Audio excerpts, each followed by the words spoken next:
Oh, yeah. It's time for Late Night Boxing Talk. Let me talk to you. Talk to me. Yeah. Let's get it. Good talks yesterday. I enjoyed it. Had a good time. I'm doing a little late night boxing talks tonight because I might be out for most of the day tomorrow. So you're not going to get those episodes of the relay on a normal schedule. I'll probably go live later in the day, though. I probably will, to make up for lost time and make up that beer money. But because I'm going to go to the gym in the morning, then I'm going to take the missus out for breakfast, then I'm probably going to take her out again for dinner. So I'm going to be out a while. Maybe I'll sneak in at least one episode of the relay in the afternoon and do a live stream at night. Maybe. We'll see. But I'm just giving y'all the heads up now that, going to be running on a delay tomorrow. Darren Hodges, what it do? Cons Mac, what it do? We out here, man. We out here. Tonight's subject of discussion. How far is Jaron Ennis from cracking the pound-for-pound list for the members of the panel?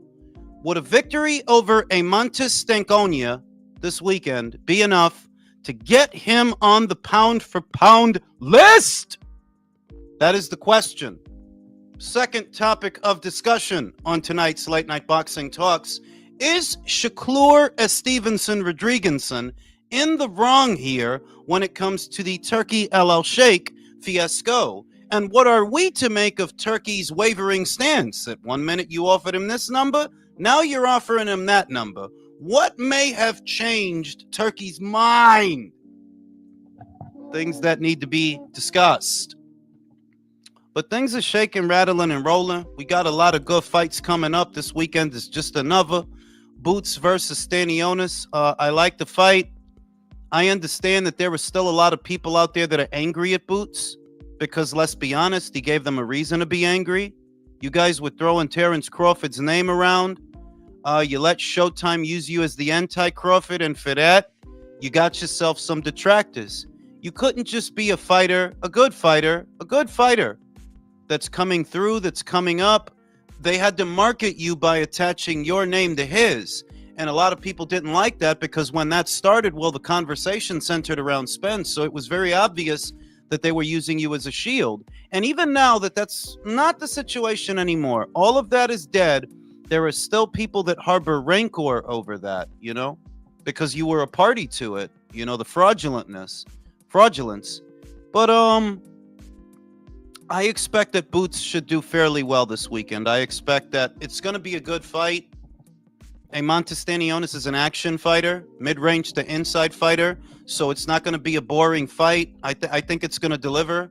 I think it may be the best fight that Boots has been in. Certainly the best fighter that Boots will have fought. I would say that Eimantas Stanionis is a cut above everybody that he's fought so far. Mars says, David Cookie Monster email Vides, ese pendejo. I don't even want to spend any more time on that dude. I was going to do another episode of the relay going back to that subject from a different angle, but I might save that for tomorrow or the day after tomorrow, because I'm like, the David Benavidez shit is tired, bro. The shit is tired. This is what I said was going to happen. It's not going to be a fight. They're after a vacant title, and they're probably going to get it, but it's not worth anything because winning a title that way doesn't add anything to your marquee value. That is not organic. That is not how you win fans. That is not how you add to your selling power. It's not. That's just plain old politics. And everybody can see that. That shit don't help nothing. Winning getting a belt that way, it don't help nothing. Now, seeing you in the ring doing your thing, you could lose a fight like Danny Jacobs did against Gennady Golovkin. You could lose a fight and raise your stock long as you fight your ass off. You could lose. But the way these modern divas and these guys, it always got to be smoke and mirrors and production and politics. Y esto y lo otro, y la bulla y lo peo y toda la vaina. It's like, bro, like none of that shit wins fans. One of the people in boxing gonna understand.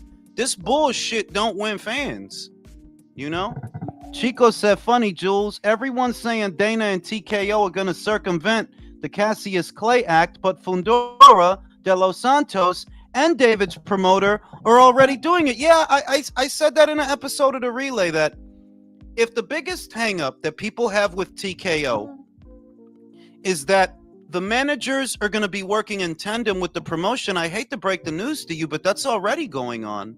It's already going on. Managers are in cahoots with promoters, and they don't always tell the fighters what's on the table for them. Sometimes they omit the information or they outright lie.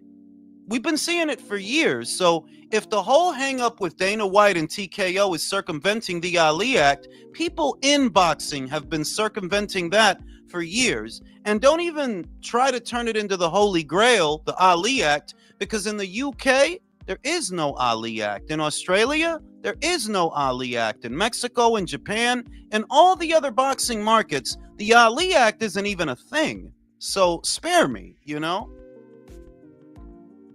Now, I got a glimpse inside of information. I got a glimpse at this schedule, and I kind of laughed.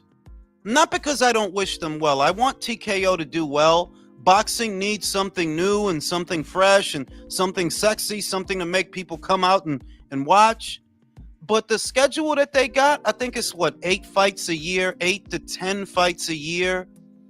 I mean, you're not going to take over anything with that. And I said it in the beginning that, well, I don't think it's their intention to run everybody out of boxing. I think that people are misreading the situation. And just based on every little bit of intel that's coming out, yeah, I was right to assume that the truth is often more mundane. Reality is often more mundane. No, they're not working with the alphabet organizations for obvious reasons, by the way. They're not working with them, but that doesn't mean they're trying to put them out of business either, you know? It's a lot of shit, man. Y'all keep that beer money coming, yo. Come on, send that beer money in. I need beer. Come on. Let's get it. You know that everybody, especially Lou DiBella, y'all saw Lou DiBella took all that stuff and ran. Like, he went crazy with it. Like, yo, remember, this was 3 weeks ago. Yeah, y'all the motherfucking middlemen now. Y'all, like, yo, dog, like, wow. You all right? You need some sugar water, bro? You going crazy over there, bro. And come to find out, it ain't none of that shit. It's none of what you thought, dog. Oh, yeah, he working with Dana. He double-crossing everybody now. Man, y'all motherfuckers, man. But you can't, I say it all the time, and I mean it. You can't fix stupid. Stupid people gonna be stupid for their whole life. You can't teach them better. That's why I don't try to. This channel is not for everybody. It's not going to be. Stupid motherfucker hears something I say, and I may as well be speaking Chinese. You're not going to understand what the fuck I'm talking about. Shout out to Chico. De Los Santos should be livid. Luis Ortiz versus AJ 2.0. It reeks of the corruption from the manager and promoter. Yeah, because ideally, the manager is intended to act on the behalf of the fighter against the promoter, to act as a buffer, to make sure that there's somebody in there fighting for the fighter. But what I see, plain as day, the manager and the promoter be in cahoots, dog. They be in cahoots. So you're not even fulfilling the function that you're supposed to fulfill, which begs the question, then why should your hand even be in the cookie jar if you're working for the promoter more than you're working for the fighter? It's not supposed to be like that. I mean, but it's more of the same in the American boxing scene, y'all. You know, it ain't gonna change. Like, we got one punch KO. Who this? What up, Jules? Who's It's this? Jay Morris from All right, Twitter. what it do, bro? What it do, bro? We got Efrain Tineo. El Tineo, que lo que, manín? Yo, Ring IQ, I wanted to ask you because for a long time, viewers were told like, yo, stop pocket watching. But now we see like more and more figures made public by the fighter, even by the sanctioning body, which I think like you're trying to act like, as a pseudo promoter. But in the month of April, you got Sulaiman saying Bivol got offered $8 million for the Benavidez fight. I turned it down, and then the whole 2.7 thing. Today, I think, today or this week, we hear Edwin De Los Santos only offered 200,000. Like now we're starting, like even the Brian Norman situation. Now more and more, like the figures are becoming public from the people in the deal, right? Edwin De Los Santos is part of the deal. Mauricio Sulaiman via his commission percentage, sanctioning percentage is part of the deal.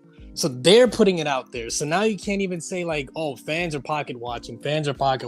Well, let's be honest, bro. It's only pocket watching when you refer to the fighter's money as a point of pride. You understand? Like when Gervonta Davis fans say, "Oh, well, he don't need a belt because he got," you know what I mean? Shit like that.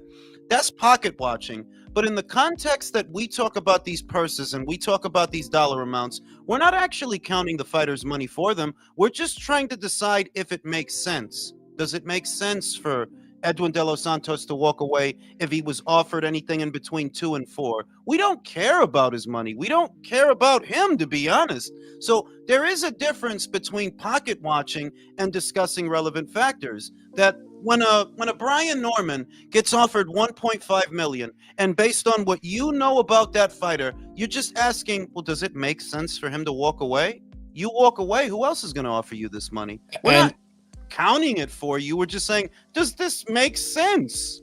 In addition to that, when Turkey Alalshikh came into boxing, remember, like there was this whole kiss the ring thing, right? Well, he's the one that cuts the checks for the purses, right? So, I'm not saying to kiss the ring, but it's kind of justifiable. Mauricio Sulaiman is taking from your purse, and he wants you to kiss the ring. The other thing is that, look, the thing is this: the people that are, because I don't think Turkey's on some kiss the ring kind of time, to be honest. That's what Samson said. I'm just quoting Samson. I know that. I know where you got the quote from. Like, I get it.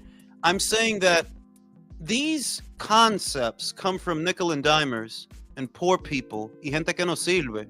You got to kiss the ring. What the fuck are you talking about? Turkey's not trying to get you to give him a blowjob. Like, he's not. He's a wealthy guy. He might want to do some business with you. If you're smart, you do that business. If you're not, you behave like Samson, just like Gervonta. That thing with him about, oh yeah, send me 2 Huawei's. That was the most classless shit I ever seen. Like, I could tell, dog, you are just all kinds of stupid. How do you even do? How do you establish a business relationship with a consummate professional by talking like that? Send me 2 Huawei. But ring IQ, that's what I'm saying. So like, even like, forget about the fighters, because the fighter's like young and whatever, he's arrogant at times, right? Depending on the fighter. But when you have guys like Samson talking like this, like Mauricio talking like this, like Samson is a nickel and dimer, bro. Entiéndeme. Samson has a good eye for talent. He's always had a good eye for talent. But when you talk about business, right? Like actual business, brokering deals, making the right decisions, that dude is awful. He's a nickel and dimer, bro. Look, you got a stable of fighter, Samson, but you know what you don't have? A network deal. Why? Because you're not a broker. You're just a guy. And like in this little boxing bubble that we live in, he's a promoter, the promoter. And what the fuck do you promote? Because the money for David's fights doesn't even come from you. It never has. With what the WCBC tweeted, did you isn't he acting like a promoter when he's talking like that? When he's talking Mauricio, ¿verdad? Yeah, Mauricio. yeah, he's acting. Yeah, de verdad. Yeah. But that's what I've been saying about Mauricio for 5 years. That your job is to keep these ranks moving, and you are just way too involved in a lot of things that don't require your involvement. Dime tú, what do you look like? You're supposed to be a neutral party. You're basically trying to castigate Dimitri Bivol. That's what you're doing. Now, your credibility is in the toilet. Nobody actually believes you. Nobody believes you. And nobody believes Samson. How many times has he been caught in a lie? Yeah, we sent the $8 million. With whose money, dog? With whose money? You don't got no money, Samson. And what you telling me, that y'all about to put up that kind of money to bring Dimitri to America? No, you told a lie because you knew you could afford to tell it, because you've always known there was going to be a trilogy. So then sabiendo there's going to be a trilogy. Oh no, pero we made him an offer for 14 million. Y él no lo cogió. It's all bullshit, dog. Like it's little kid stuff. And I'm saying you could do all this. You could move heaven and earth to get David a belt, and I promise you, it adds nothing to his marquee value. Absolutely nothing. Because we're not here pa politica. We're not here for debates. Really, we're not even here for that. We're not here to argue. We are here for fights. And unless you're going to fight Dimitri, I don't fucking care. I don't care. You're not going to fight Dimitri. You're not going to fight Artur. I always knew those fights are not going to happen. This dude loses both of those fights. I'm not fucking Walter Mercado. If you have a set of eyes, you should be able to see how many mistakes David makes in the ring that haven't changed. Mistakes that he's been making all the way back to 2016 and 2017. He didn't change. All he did was get fatter. Yeah, man.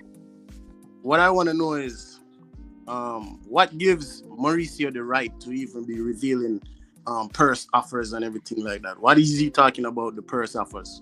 Exactly. See, that's the best point. Tu no ve, you don't see no other sanctioning body president all in the fucking oatmeal and the Kool-Aid as much as Mauricio. Ese tipo jode, y jode, y jode, y jode. All the fucking... Oh, we should have 6 judges for Fury versus Usyk. Oh, we need a bridgerweight division in between cruiser and heavy. Oh, they offered... Like, yo, shut the fuck up, bro. Shut the fuck up.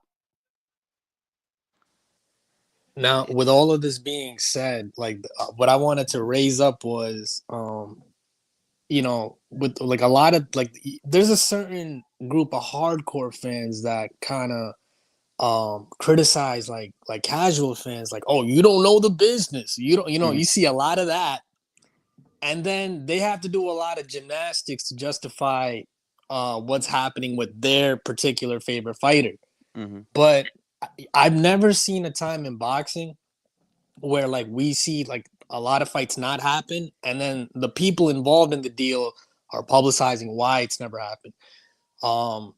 I've never seen this happen before. I've never like I've never seen it happen. I've never seen it happen before, but I believe it's because in the last 15 years of boxing, there's been a proliferation of unconventional boxing fans. What I like to think of as love and hip hop fans who have a fleeting interest in boxing. And what you notice about them, you probably pick up on it.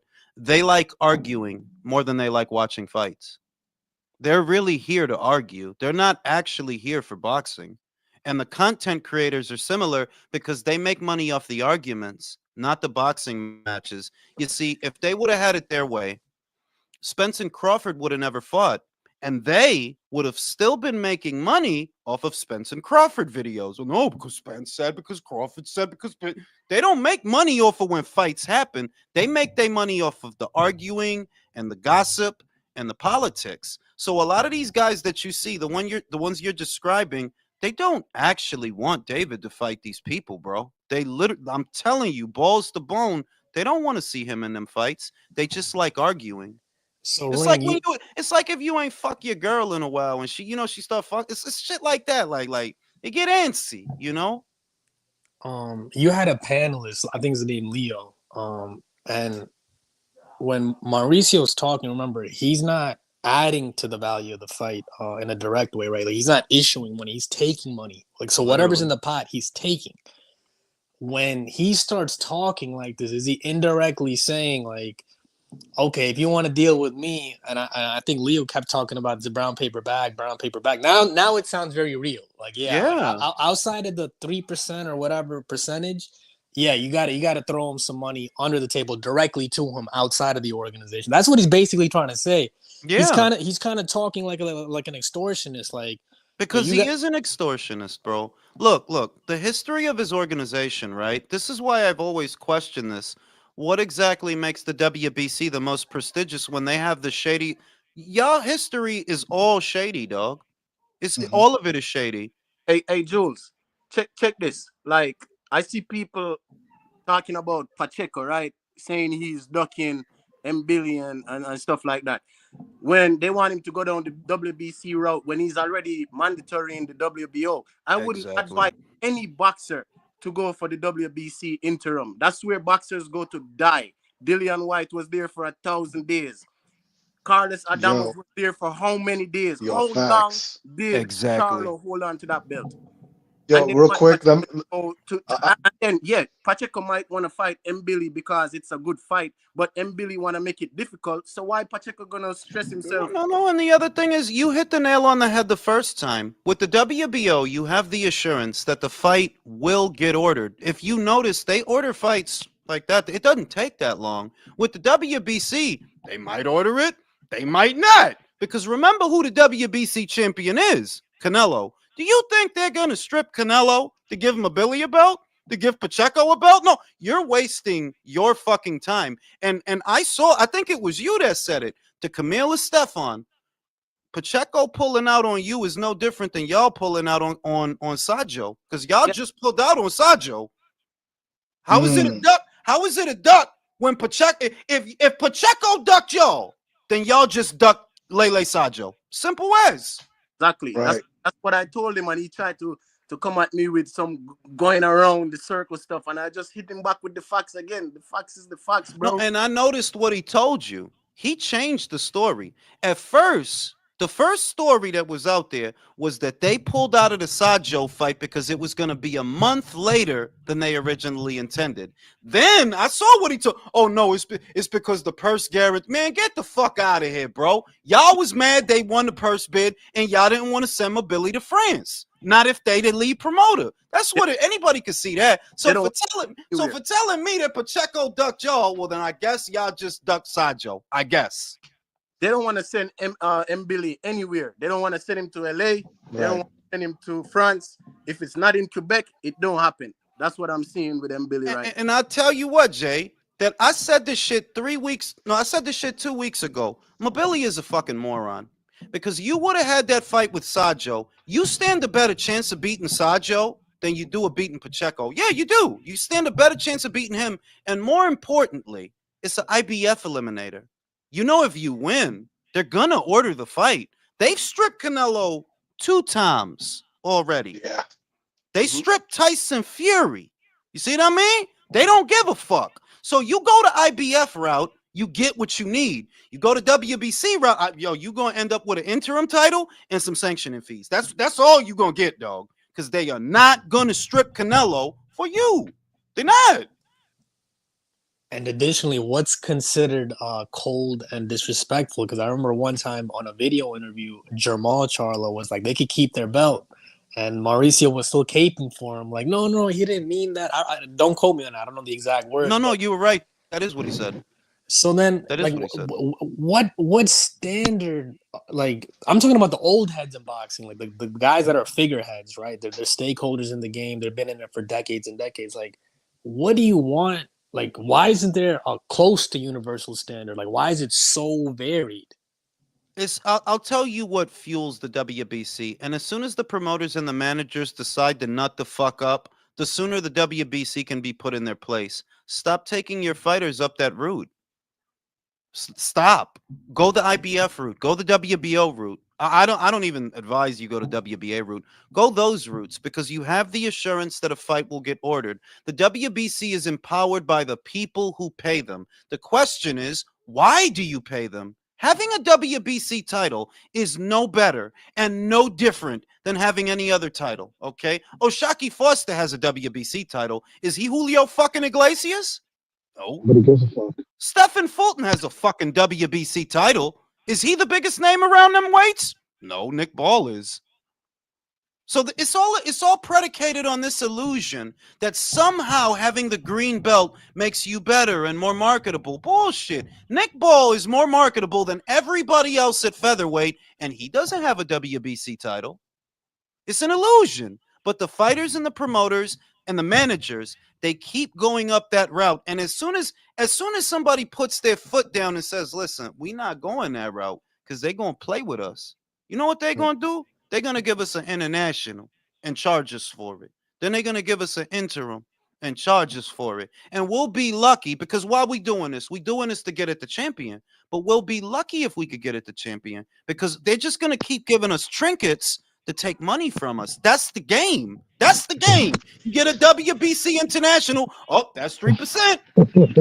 You get a motherfucking interim title. Oh, well, that's 3% again. That's the racket. No, even the non-belt holders that have a number next to their name, they're getting charged.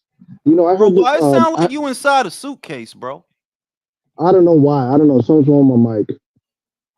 I don't know why the fuck is happening. You still hear me? I could hear you, but it sound like you in the trunk. Fuck. Yo, you got a scarf over your mic or something. No, I don't. Good. Yo, so let me just speak more loudly so that you can hear me. I heard this analogy by Office Honcho who said that, yo, being a WBC champion or at least holding a drinking title is tantamount to like being like in a fancy restaurant. You make a reservation, but they make you wait for hours and days upon days, and that's basically what it is. They did this to freaking Bronco Adames for like I don't know how long, but Charlo had to hold that shit for 3 years inactive. So I don't understand how Bivol doesn't get the same grace period that he does. And what is pretty much tantamount to brown paper bag, which I'm pretty convinced that's what's happening. But they don't want to, reveal the paper trail. Yeah, but at the end of the day, like it's established that they're on the take, especially Mauricio, that you gotta throw him a little something extra, that this is not what it appears. And basically it's tantamount to extortion, And I'm just saying that, well, for being extorted by Mauricio, just go another route. Give that money to the WBO, give that money to the IBF, because with them, they're going to order the fight. They absolutely are.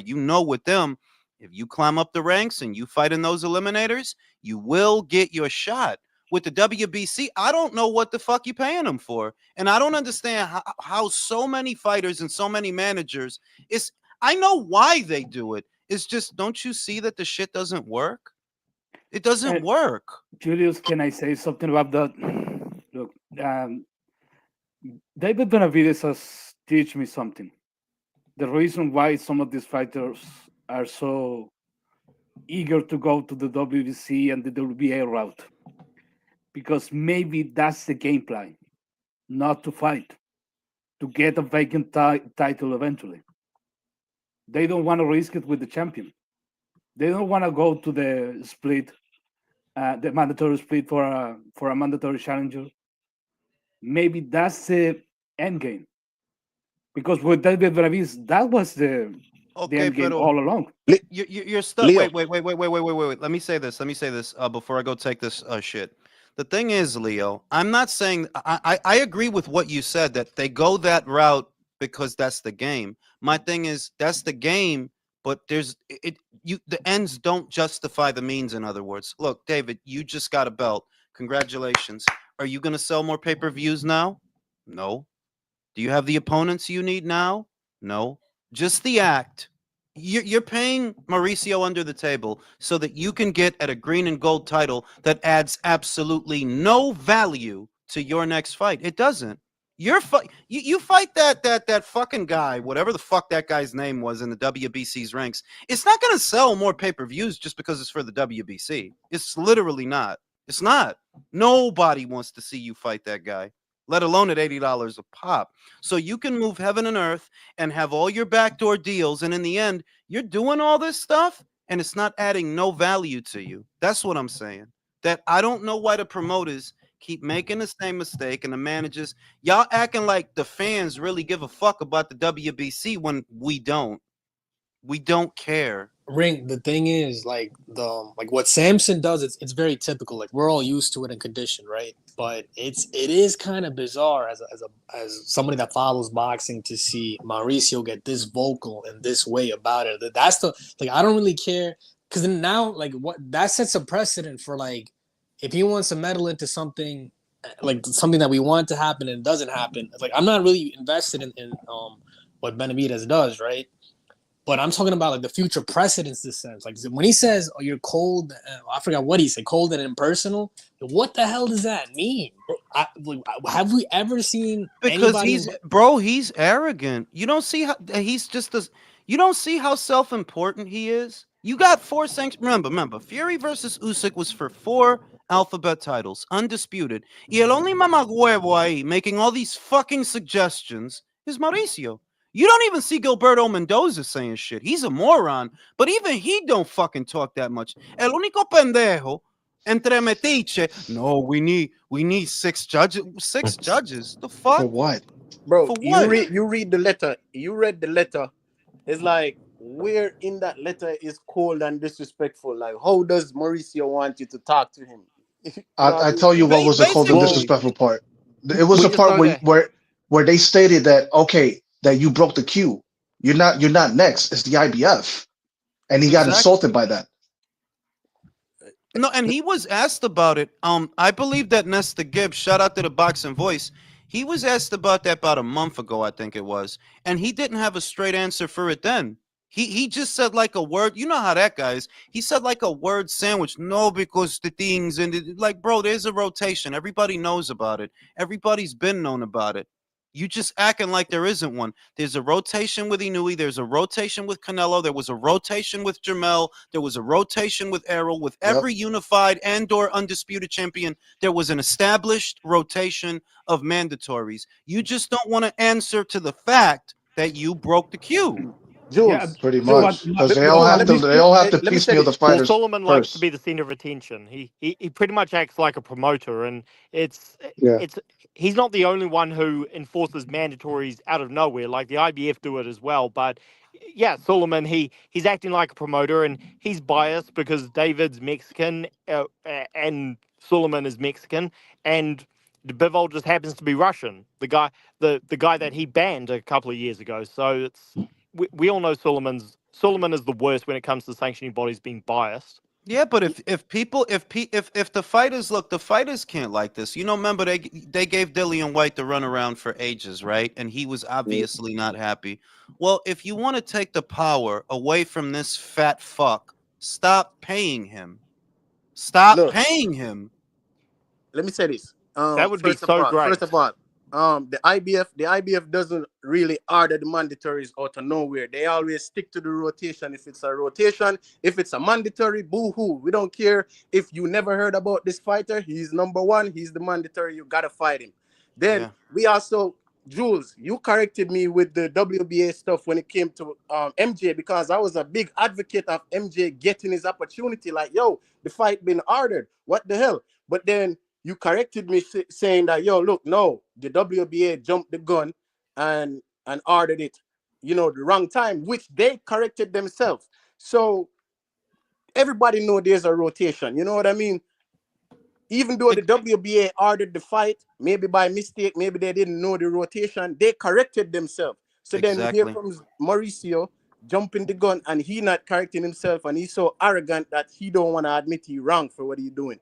It's blatantly obvious. It's like the because Bivol is 3-round Russian. thing. It's like the 3-minute round thing. Irrespective of whether you want the girls to fight for 3 minutes or not, you are one fucking arrogant prick. Nobody else has a problem. The other 3 alphabet organizations, they don't have a problem with women fighting for 3 minutes. Only you, because you're a self-important fat fuck.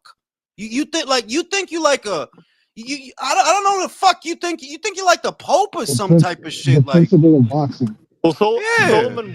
Solomon wants to run. He wants to pretend that he runs boxing. But when I say the IBF do this, the IBF they sometimes order mandatories too quickly. Whereas the WBC here it took them less than 12 months. Whereas Dillian White was how long was he waiting for like 2 years? So 2 the years, WBC bro. is just the WBC is just inconsistent. And Dillian White, Yo, Dillian what White, the Dillian. fuck, old Shut Fred? I the thought you fuck said up! I'm in the MJ. middle of a sentence before I kick you the fuck out.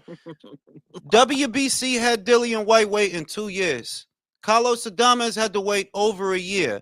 Literally, Dimitri Bivol has been WBC champion for about 8 weeks. Yep. About 8 weeks. Yeah.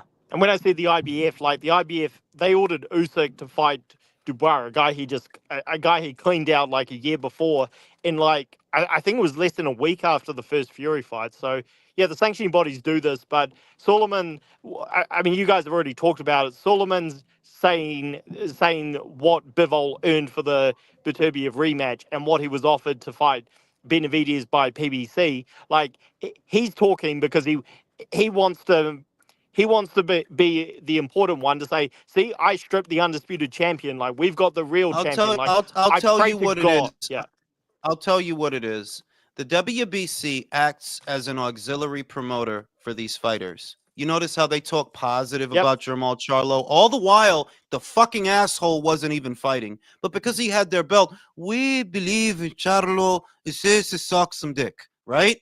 Same shit with Benavidez. Same shit that, oh, you're going to talk him up. You're going to take his side. You're going to make him look good because that's what they're paying you for that added bit of promotion. Because what you tell them is the sales pitch from Mauricio to the fighters is we have the best belt. You know, we have the best one. You can't actually characterize what makes it the best belt, but that is what you tell them. And we're going to help you. We're going to promote you, blah, blah, blah, because that's what you're selling. That's what they're paying for. But I'm saying here at the ground level with us, Brody, your belt ain't no better, ain't no different than their belts. In fact, I like some of the other belts more than yours because they make sense. You don't. You make no fucking sense. Yeah. Yeah. And there's no question. Like, I'm probably the biggest fan of Benavidez on this panel, but yeah, I really hope Benavidez doesn't let Sulaiman try. I mean, Sulaiman's trying to be his own promoter, which is ridiculous. Like, I really hope it doesn't go to Benavidez's head because it went to Charlo's head and he was just awful as a The champion. shit And is, look, went to the shit Tyson is, Fury's I head. don't want to And stay stuck on Benavidez tonight, to be honest with you, because I already said all this was going to happen. So there's nothing for me to dissect right now. The only thing that's left to dissect is he going to stay at 175? I'm of the opinion he may not, because like I said, you could give a guy a belt. Without the opponents, it doesn't matter. The opponents make the marquee value of the fight. You have to have the opponents. You can have one belt, two belt. Yanni Beck has two belts. He just fought some fucking guy. Who fucking cares, right? When he fought the IBF champion, what is the fucking guy's name, Virtuoso? Fucking Gualtieri. Yo, dog, there was two belts on the line in that fight. How many people do you think gave a fuck, though? yeah, You could have, well, that's the. I'm just saying that belts in it of themselves, belts by themselves don't add marquee value. Fights add marquee value. Fights. Derek Chisora does not have a belt, yet he get paid more than a lot of motherfuckers. What? Because fights is what raises your marquee value, not trinket titles, not politics, not your value. No, it don't. Your value go up based on who you fight and if people care. That's what raises your marquee value. Now Yeah, I'm gonna the only thing I'm gonna go smoke a cigarette. Look, Yeah, the only thing that matters with Benavidez is he better fight Callum Smith or Alberto Ramirez next. If they fight somebody who's like bottom part of the top 10 and use the excuse of, oh, nobody wanted to fight him, like, nah, as a Benavidez fan, I won't defend that. It has to be a top 5 guy. What's going on, 0-7? I missed you earlier. Again, you motherfuckers make up this shit. I did not get that. I don't even know who the fuck you are, but again, you're just making up shit. But I'm gonna It's your best buddy, ignore Real trolls Talk, like baby. you. What? This is your best buddy, Real Talk. Again, you're a waste of time responding to trolls like you. So You do realize at some point it just becomes fucking with you and making you upset. but the And thing nobody is, cares it was if you were never older. true. What is this about I again? got 4 fights Nobody wrong on gives a that fuck. card. Now we're just laughing because of how upset you get. Oh, Well, okay, it's anyway. a lie, but all right, have your little fun. Have your little fun and games. That's all good. That's all good. No, but I think it's difficult to understand. But these guys, they're not over moving their career trying to, as Julius says, to make money. They're trying not to lose. That's the Yeah. primary objective. Yeah, protect the O. Protect the O. Yeah, protect you. And look, those motherfuckers are on pay-per-view. I am pretty sure they're doing something behind the scenes to cook the books and make something out of it. Mm. I'm pretty Yeah. fucking sure. And Because not all to, those things, yeah. there is a reason. If you're putting a pay-per-view to a legit broadcast network like Prime Video, like this other shit, what the PBC was before? Showtime. Showtime. Look, you have a network. you can release your own pay-per-view numbers. They never do that shit. Never. There is a No, reason they why. Because they tank, maybe, or maybe because they're cooking the books, they're reporting mode to try to launder some money from somewhere else. If you're gonna do money laundering, a pay-per-view fight is one of the best ways to do it because it's your show. You can make whatever shit you want. Hey Leo, you got the link to the podcast? What? Do you have the link? Can you drop the link for a country? Oh yeah, sure. Oh, the streamer link. I'm thinking about what podcast are you talking about? Anyway, yeah, they definitely are cooking the books, Yeah, my and fault. I'm a little fucked up right now. all right, yeah. So these networks, right? The ones we have now, they're not releasing the numbers. This is just me. I think it's because they don't want to put out a number that might not be accurate, and that could be, a problem for the investors who put money into the company. Because these events, these premium live events, are supposed to represent a short-term gain, in which you're getting it. You're seeing you're trying to hope that there's economic growth in this sector of this company that you're investing in, and if the numbers do not reflect what the value is, of the event, if the numbers don't add up, then that could be defrauding your investors, and that can land these people in jail, white collar crime. So they're getting really tight-lipped about it, because this sport is pretty lawyered up. They don't reveal, fighters do not reveal what their weight is between fights, and these broadcasting companies do not reveal the pay-per-view numbers because it might be inaccurate and that could defraud investors. And that's what we're dealing with. Yeah, but as an investor, you're gonna get access to the numbers sooner or later. Yeah, I think so. Probably, if yeah. you're I investing don't money, know. yeah, you're gonna get those pay-per-view numbers eventually. Yeah. Whose pay-per-view numbers we're talking about right now? I'm a little in and out. In general, because we're talking about the PBC, it's always sources. For me, if you need sources to get pay-per-view numbers. Those numbers are bullshit. No, They're yeah, Just they're absolutely, always they're and inflated absolutely like are. by at least like 1.5 to 2%, yeah, or you know what and I I mean, like 1.5 times, or at least two and times, just or to keep whatever it the is they same tell them. energy, like you listen, I see the same thing with Ring Magazine.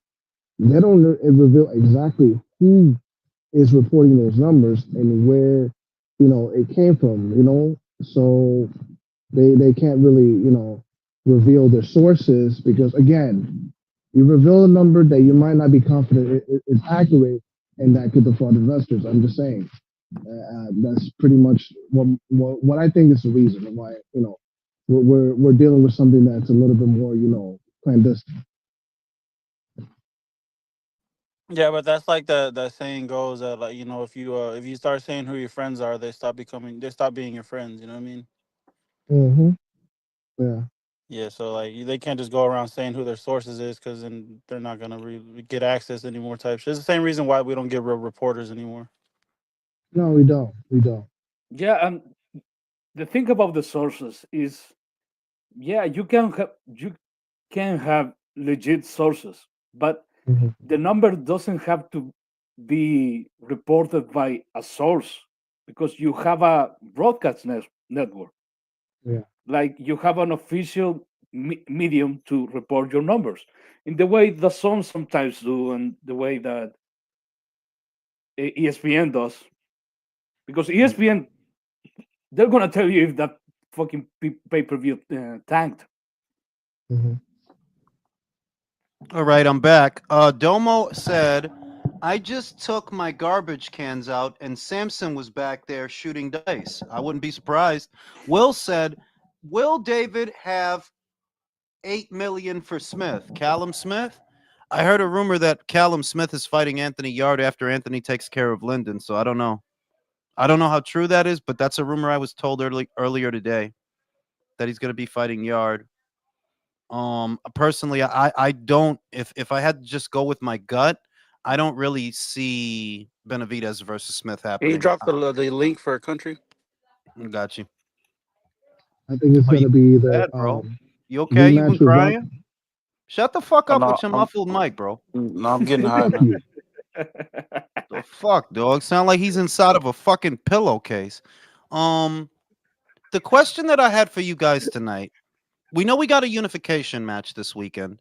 And you know, this is what Boots was trying to get at. This is what he wanted. And my question is, does this validate him to you? Does this prove that he's not a hype job? And how far is he, or how close is he to cracking your pound for pound list?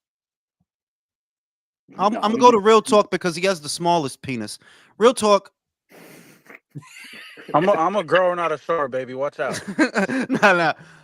If he wins this weekend, right? Like, let's just say he knocks him out, right? He knocks him out. Best case scenario, he knocks guy out, looks good, does his thing.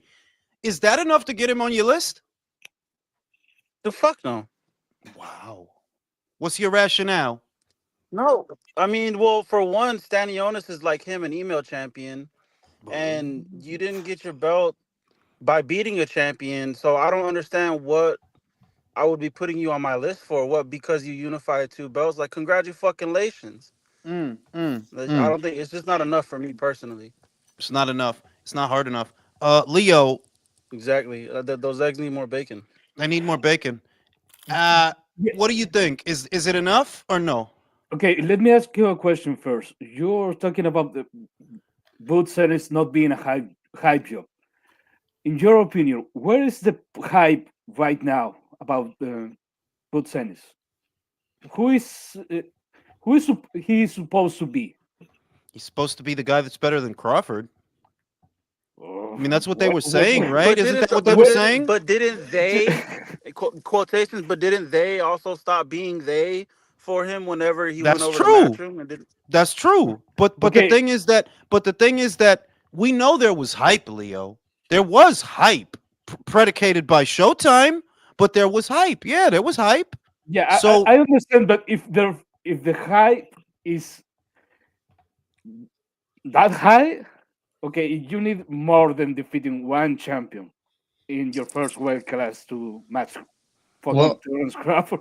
But Okay, so you're saying that even if he beats Stanionis, that doesn't prove that he's not a hype job. no, because the definition of a hype job is you were never as good as people make you to be. Whoever's breathing what- that hard and eating at the same time, you need to see a cardiologist. Jesus Christ, dog.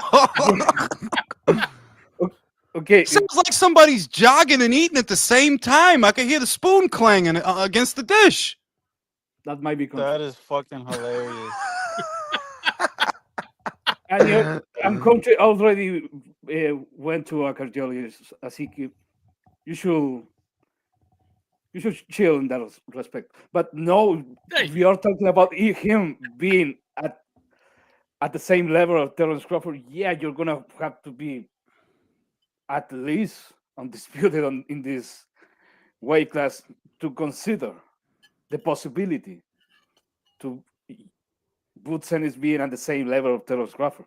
That If he is knocks him minimum. out, Leo, does he make your list? No. Wow. I want to go to Virtuoso, look, but he's hold still. on, even I though- want to hold go on, to even Virtuoso, going but he's still undisputed. swimming. He's still swimming in Even the toilet. undisputed though, like undisputed. Is that the only way? Real talk. Is that the only way he can make your list? Because even then, I wouldn't be able, because it's like you went undisputed in hands down the weakest welterweight division I've ever seen in my life. Country, if he wins this weekend, is that enough to crack your list? No. Wow. He needs to beat a few more people first. I mean, he hasn't really, Stanionis is just Stanionis is step one. So he needs to beat some Bro, more it's like if I challenges go and better undefeated opponents. beating up a bunch of 12-year-olds, do I make a pound per pound list? Okay, let me go to Ifrain. Ifrain, Yo, if he wins this weekend, is that enough to get him like the bottom spot on your pound for pound list? Oh wait, hold up. Before I go to that, remember he's still considered by certain people as an email champion. So No, I mean he is an email champion. yeah. He is. So Saturday, if he wins and if he's able to win in like emphatic fashion, like the talks start again. But going back to like the earlier thing when you opened up the live, like I think he's getting he's outgrowing the weight, right? So he's trying to knock out. I mean, not knock out, but he's trying to fight all the fights to unify 147. Hopefully, Teofimo that whole Teofimo thing doesn't happen. But Saturday, he could remove the whole email champion title and be like, "Yo, I'm a legitimate champion and I'm unified." And then I'm halfway there to undisputed. I think it's impossible to talk about like being on the same level as a Terrence Crawford or something like that. That's years in the making. But does he make your list though? If he wins, does he come in at number 10? Maybe like top 20. No, not in the 10. We got like 5 no's already. Drew, if he wins this weekend, beats Bro, Amon top 20 Stanionis. is fair though. Top 20 is fair. Top 15. Top 15. I would have to think, because you guys know how my list works. You guys know how that's why I'm asking y'all's, because y'all might have a different criterion to where maybe he can sneak in. Drew, does he sneak into your list and touch you in the butt if he wins this weekend? No, he still needs to do more. He's not going to touch you in the butt. He needs to spit shine before he could even crack my list. Is anybody on the panel? Is anybody on the panel attending the fight live? No, I'm not going to be in fucking Atlantic City. Virtuoso. Right. Virtuoso is going to be there. Virtuoso, if he wins this weekend and wins emphatically, best case scenario, he knocks the guy out. Does he make your list? I don't have a list. I really don't give a shit about pound for pound, but by your metric, you should be in there. Okay. Second part of the question. I'm going to go back over to Leo. He knocks out Stanionis, or he beats Stanionis, whatever, right? Fuck it, whatever. Brian Norman after that. Does that get him on your list? Yeah, maybe. Yeah? Yeah, after 2 champions. Look, I don't think it's fair to say this is the weakest welterweight division in, I don't know, so long, because this is an open division. This is an open division because there was an undisputed champion. We haven't had an undisputed champion at the welterweight division in a long time. Obviously, there's going to be Barrios is a champion there. There's going to be a bunch of fucking vacant titles. I understand that. No, fuck you. Don't laugh. Y'all shit on that nigga every other week. But he pulled bitches, man. Come on. He's related to you. We ugly niggas get bitches. It's just I don't understand it either. Damn right. All right, I'm gonna go to Drew. Drew, say he beats Stanionis, right? Fights Brian Norman after that. Beats him. Does that get him on your list? Oh, beating Brian Norman, he goes at number 1 for me, and I'm being sarcastic, but he gets on that motherfucking list. I've changed my criteria. Already know why. It ain't because of the belts, neither. It's because of Brim. It's because of Brim. But then I've decided, fellas. Hold on. I've decided any fighter that beats a fighter that has an obnoxious boxing dad, he's going on my list automatically. Virtuoso, would that be enough for him to crack your list? Touch your butt? No, but here's how he could have went on the list if he would have faced Crawford and actually beat him. Well, yeah, but I mean, he wouldn't have beat him. Of course that fucking if he beats Crawford. What the fuck kind of answer is that? Look, the way he cracks my top 10 is if he can unify at 154. That's the only way, dog, that you won't rate him until he becomes a 2-division champion? That's not the next course of action? It is, but damn, dog. Damn. Bro, it's American exceptionalism that we would even consider him in pound for pound so early in his career.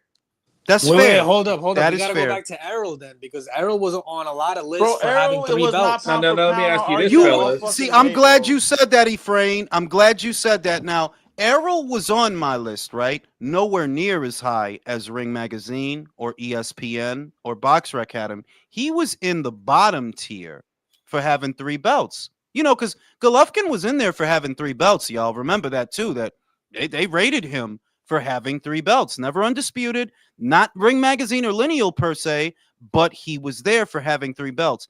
I had Errol on mine, and I'm saying, okay, if Boots gets 3 belts, is that enough? If Rain, is that enough? With 2, yes. With 2, yes. He doesn't No, need to no, go hold to the on, 3. With Efrain. 2, yes. Let me say this: does he warrant the pound for pound list more than Bam Rodriguez? No.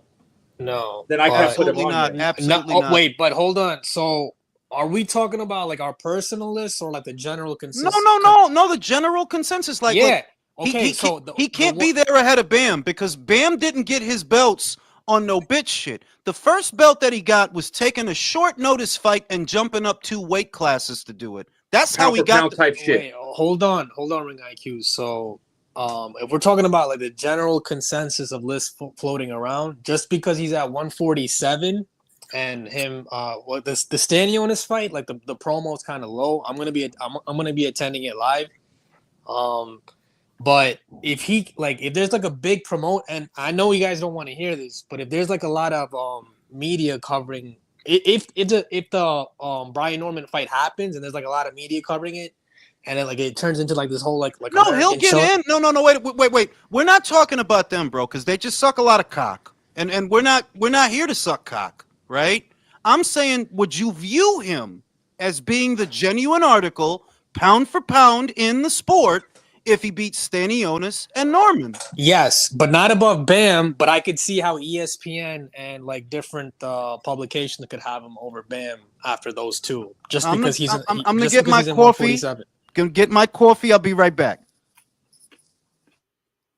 I don't know, man. I'm just saying if he can go up to 154 after cleaning up this division, because I do think he cleans up this division.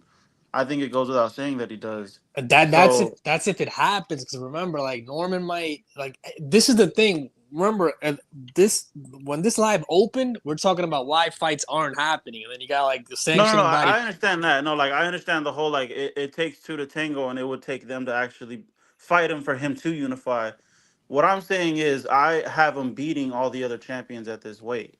I have him easily beating Mario Barrios, but what's the other 2, bro? So you got Brian Norman, and then you got Stanionis. No, that's only 3 belts. Who's got the 4th one? He is the 4th one. No, bro. So Stanionis is 1, Boots is 1, that's 2, and then the Barrios. 3rd one, Barrios. That's 4 champions. Are you fucking high? Wait, who's the IBO champion? Because he's got to face him too. Damn. Is that not 4 champions? Boots, Stanionis, Mario Barrios, and then Brian Norman. And whoever the IBO champion is. Okay, is the IBO actually a part? Okay, so I don't know who the IBO is. Wait, but Teofimo Lopez better not mess up all these plans, because there's there's some talks that if he beats Man. No, I'm not the one making this up, bro. I think Turkey's the one that said it. If Teofimo gets through his fight and Boots Ennis gets through his fight, they might make that fight, which I don't really want to see at all. He's gonna get smoked at welterweight, man. That's not happening. Bro, I want to see it. What Boots is gonna do to Teo is gonna be racist. It's gonna be hilarious, bro. But there's no guarantee gonna be labeled hate crime. Not gonna lie. There's no guarantee that he beats. I need to see that. What's his name? Not Ramirez. I forgot his name, bro. Who's he fighting at Times Square? Barbosa. Yeah, there's no guarantee that he's gonna beat Barbosa, because Barbosa might fuck him up. If Barbosa wins, you guys know how mine works. I want to know how yours works. If Barbosa beats Teofimo, does that make him pound for pound? No. No. Yes. Drew? Well, he'd be a lineal champion, right? Yeah, he would. So yeah, by default, by default. See, here's the thing: if who is Brian Norman Jr. really? I mean, he got Brian Norman Sr. He's Brian Norman Sr.'s son. No, I know that, but I mean, he got his belt and all that. Fucking retard. I know, man. Fucking Jules. But I mean, he really hasn't fought a lot of people. I mean, it'll be a good win for Boots if he fought him and won, which I think he could. Problem is, it doesn't make him pound for pound to beat either one of That's those. what I'm saying. That's why I say it has to be at 154. Who are any of them, country? If we think about it, right? And that's what the fuck I'm saying. Like, this is a weak-ass division. And we could say that, yo, them dudes is not really it, right? But was Daniel Gill it? Was David Lemieux it? Because beating those guys is what got Golovkin on the list. They are the current champions, so I guess by that standard, yeah, he would be considered. No, you got to use the precedent. So not for me though. Not for me. No, I'm saying like the general consensus. So if you guys remember, after Errol beat Mikey, that was enough for him to get to certain pound for pound lists. If you guys remember, I'm not saying come on, man. No, hold on. I'm not saying I agree with it. But if you remember, after that victory, there were certain pound lists. That's all it took. Yeah, and look, I get that argument, but you're talking about popular periodicals that wanted to give him that shine. So off of that, they put him on their list. But we're not thinking about them because they're bought, you know, and they're biased. We're not thinking about them. I'm asking you, do you think that beating two champions in today's welterweight division is enough to get him on your pound for pound list? Yes. With two, yes. With the Stanionis win alone, no. But if he could get another, and Mario Barrios doesn't count. But wow, yeah, no, because how does Mario Barrios not count though? He is a champion. He's a champion, but who's email? Hold on, guys. The last fight that Mario email Barrios champions, fought, Virtuoso, all of them. Yeah, that's true. But see, that's what I'm saying. It's got to be at 154, bro, because that's where you're gonna prove that your skills translate pound for pound at a higher weight. Wait, but do you think he does? All right, the second question, real talk, because you got a lot riding on that 54. Do you think he can do okay up there? I think he'll be really competitive, but he won't be as dominant as he is at 147. I think he goes up there and gets. I'm gonna put you bitches on the hot seat. Fuck these bitches. Boots versus Madrimov. Who wins? I got Madrimov. Oh! I got Boots. If he struggled that much with Karen Chukatian, that's a bigger. I think that's a bigger, better Karen, and I think he beats Boots. It's a bigger dick. Virtuoso, you agree with that? I agree. No, I think Boots will win that one. Even if he's fleet of foot, man, he doesn't sit on his punches. Leo, you agree with that? Madrimov over Boots or Boots over Madrimov? Madrimov over Boots. Whoa! The thing is, 2-1. You have to be pushing to make Boots shine. You have to push him. You have to pressure the fight, and ideally you have to stay in front of him statically, so to make Boots work. But that motherfucker's not gonna stay in one place in the whole fight. He's not. So yeah, he might beat you. Drew, you agree with that? Drew's fucking. He always wants to go live when he's fucking. What's wrong with you know what? Remember this. Boots has trouble cutting off the ring too. No, and Madrimov moves just for the sake of moving is the other thing that's true, dog. That dude don't want to stand in one spot. So he's gonna move Boots the whole time. Win him rounds. Easily, man. All right, Boots Bohachuk. Come on, don't be fucking scared. Don't fucking clam up. Boots Bohachuk. I'll take Boots. You'll take Boots in that one. I'll take Boots. Yeah, in that one. he has the style to beat Bohachuk. I don't know if he has the durability. But does he have the power? Yeah, I think he's gonna be all right. At 54, I don't know. Virtuoso, you agree with that shit? What is Bohachuk but just a taller Stanionis? That's a good point. Pressure fighter. I think. Listen, the one fight that I think he has problems with, I think it would be Montezalius. Demirtas Aliyev. I'm not jumping off a cliff over that fucking guy. Fuck him. I'm not doing it. Like now because he beat one guy. He's got the answer to all the questions, and just to get his ass beat later. Like I'm not drinking the Kool-Aid. He's a good fighter, but I'm not doing that. Motherfuckers is jumping off a cliff with back rubs. I think Boots has decent dimensions for 154, and he'll be more replenished. He's not. Does he win a title up there? Real talk. Yeah, I think he wins the title up there, bro. I think he does, but that's why I say unifying up there will be what will put me on my pound for pound list. What do you think about Boots versus Fundora? I think he beats Fundora. That's exactly where I was about to go with it. Boots Fundora. What do you think about that, Leo? Yeah, I don't know if look all that shit with Fundora and this other guy he fought after him trying to use a jab and trying to use a ring and stay that's not for Fundora. It's not built like that. His natural style is be up close and through hooks and uppercuts. That's his he style. likes to crowd the pocket. Yeah. You finish your food country because that bowl sounds empty. Yo, how do you guys feel about Bohachuk versus Fundora? I think Bohachuk will knock out Fundora. I think he'll knock him out. Yeah, I'm good on that. I think Bohachuk knocks out Fundora. Good on that. And do you feel like Tim Tszyu, if the Keith Thurman fight doesn't happen, Tszyu will go for Erickson Lubin? No, because Lubin's fight is an IBF final eliminator. Lubin is going after back rub.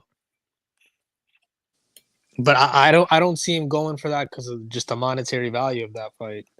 Okay, but you go after Timmy. Like I see where you coming from. That Lubin might look at that and say, "Well, I'm gonna fight back rub if I could get more money fighting Timmy." And Timmy done been knocked out already, right? I feel you.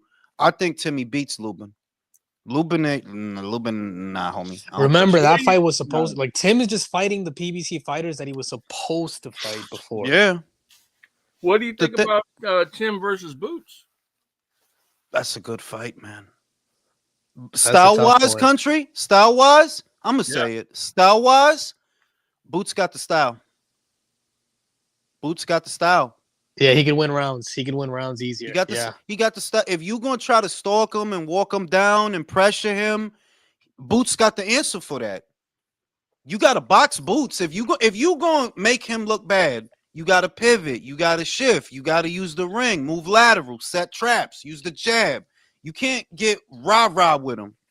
Yeah, because Tszyu's coming forward with a high guard, so I could see Boots winning that, yeah. The question is Boots really going to have power up there? I don't know. I literally don't know. I do think so. Questions that need answers. I think he's going to have enough power to get respect, and I don't know if he's going to knock motherfuckers out. But wait, how does the panel rank the Butayev guy? Butayev that ain't fought in over a year? No, I'm saying, like, remember the Stanionis Butayev fight It was a good look. It was a good win when he got it. I'm saying that, yeah, it was a good win when you got it. But as far as ranking Butayev, I don't, because the dude ain't fought since then. Literally, look, it was a good win. I'm saying back then, like, do you think this guy has power, Butayev? Because if has Stanionis ever been knocked down? Okay, let me say this: after Crawford versus Errol Spence, after that fight, I think the most legit fight was that Stanionis versus Butayev. It was entertaining. It was entertaining. No, but I remember it went 12 rounds. And it was legit because those guys were both undefeated. Yep. They were both highly toughened. And I'm not gonna say that was the two of the two best after Spence and Crawford, but yeah, that was pretty close to a proper welterweight, a high level match. Who do you think is better, Stanionis or Norman? That's a good question. That's gonna say a lot right now. I think I will favor Stanionis. Mm. I don't think Norman has a chin. Yeah, he might not, because man, he got rocked by that one punch pretty damn hard. And he got knocked down before by Boca Chica. I seen him get knocked down. I seen it. Boca Chica ain't no big You ass seen puncher. it? I synced it with a T. Remember, I feel like in Brian my Norman- opinion, the reason why the Norman fight didn't happen is because they were waiting for Teofimo to come up to 147. Yeah, that's the same thing I thought. That like y'all think y'all have options y'all don't really have. Because remember, Top Rank did try to make that. They did try, and Teofimo wasn't trying to do that. I'm not surprised, dog. You just struggled with Claggett. You gonna fight a And bigger what does that Claggett? say about the fighter? Because it's like, yo, you had a chance to unify, but you were waiting for somebody from The shit a is lower that weight these class dudes, to come the up. shit is that the American fighter, or should I say the fighter in the West, because Kakache just did that shit, sort of. You gave up your belt to Sugar Munez so you could go fight Lee Wood, because, bro, you know what time it was about to be. Sugar was going to beat your ass. You know that shit. You gave it, that's why you gave it up. It wasn't just the money. If you felt you could have beat Sugar and kept your belt, then you would have kept your belt. You gave it up because you didn't want to get your ass beat. In a very general sense, the Western fighter, a lot of the fighters in the West are not as brave as they let on. Brian made a business decision, That's what that was. Let me fight this little dude because he popular. Same shit Spence did. Fight this little dude because he popular instead of unifying. Yo, Ring IQ, I wanted to ask you because like we kept comparing Boots to Crawford, but if we compare Boots to accident Errol Spence, who do you have winning? Honest opinion, Boots. I'm not. Look, I don't want to be like fucked up or be like, oh, I'm always going shit on Spence. But it's just I never thought all that. Like, bro, this dude been getting hit. He been getting hit. Like that's not some shit that started with the car accident. His defense been like that. That's why Kell Brook was tagging him in the early goings of their fight. I think Carson Jones was tagging him up when they fought. Wait, it was early in Errol's career. It's not some new shit. That was he a good fighter? Yes, I will give him that. Errol was a good fighter, but it's a lot of shit you don't do. A lot of other, I don't know. Like, I think stylistically, Boots has the right style for Errol. Yeah, he got the right style. Cause what's Errol gonna do? Come forward, try for the body attack, chin all out, leaning over his foot. You know what I mean? No, but honest, look, I have said this before. Errol Spence's reign in the welterweight division is. I understand Terence Crawford beat him easily, decisively. He brutalized him. But his reign as a unified champion is really lackluster because you reign as a champion for a lot of years. And the guys, you actually defended the belt because Ugas was acting like a bitch.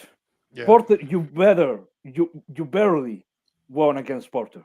Barely. And Kell Brook was coming from a fucking beating at middleweight and an eye injury.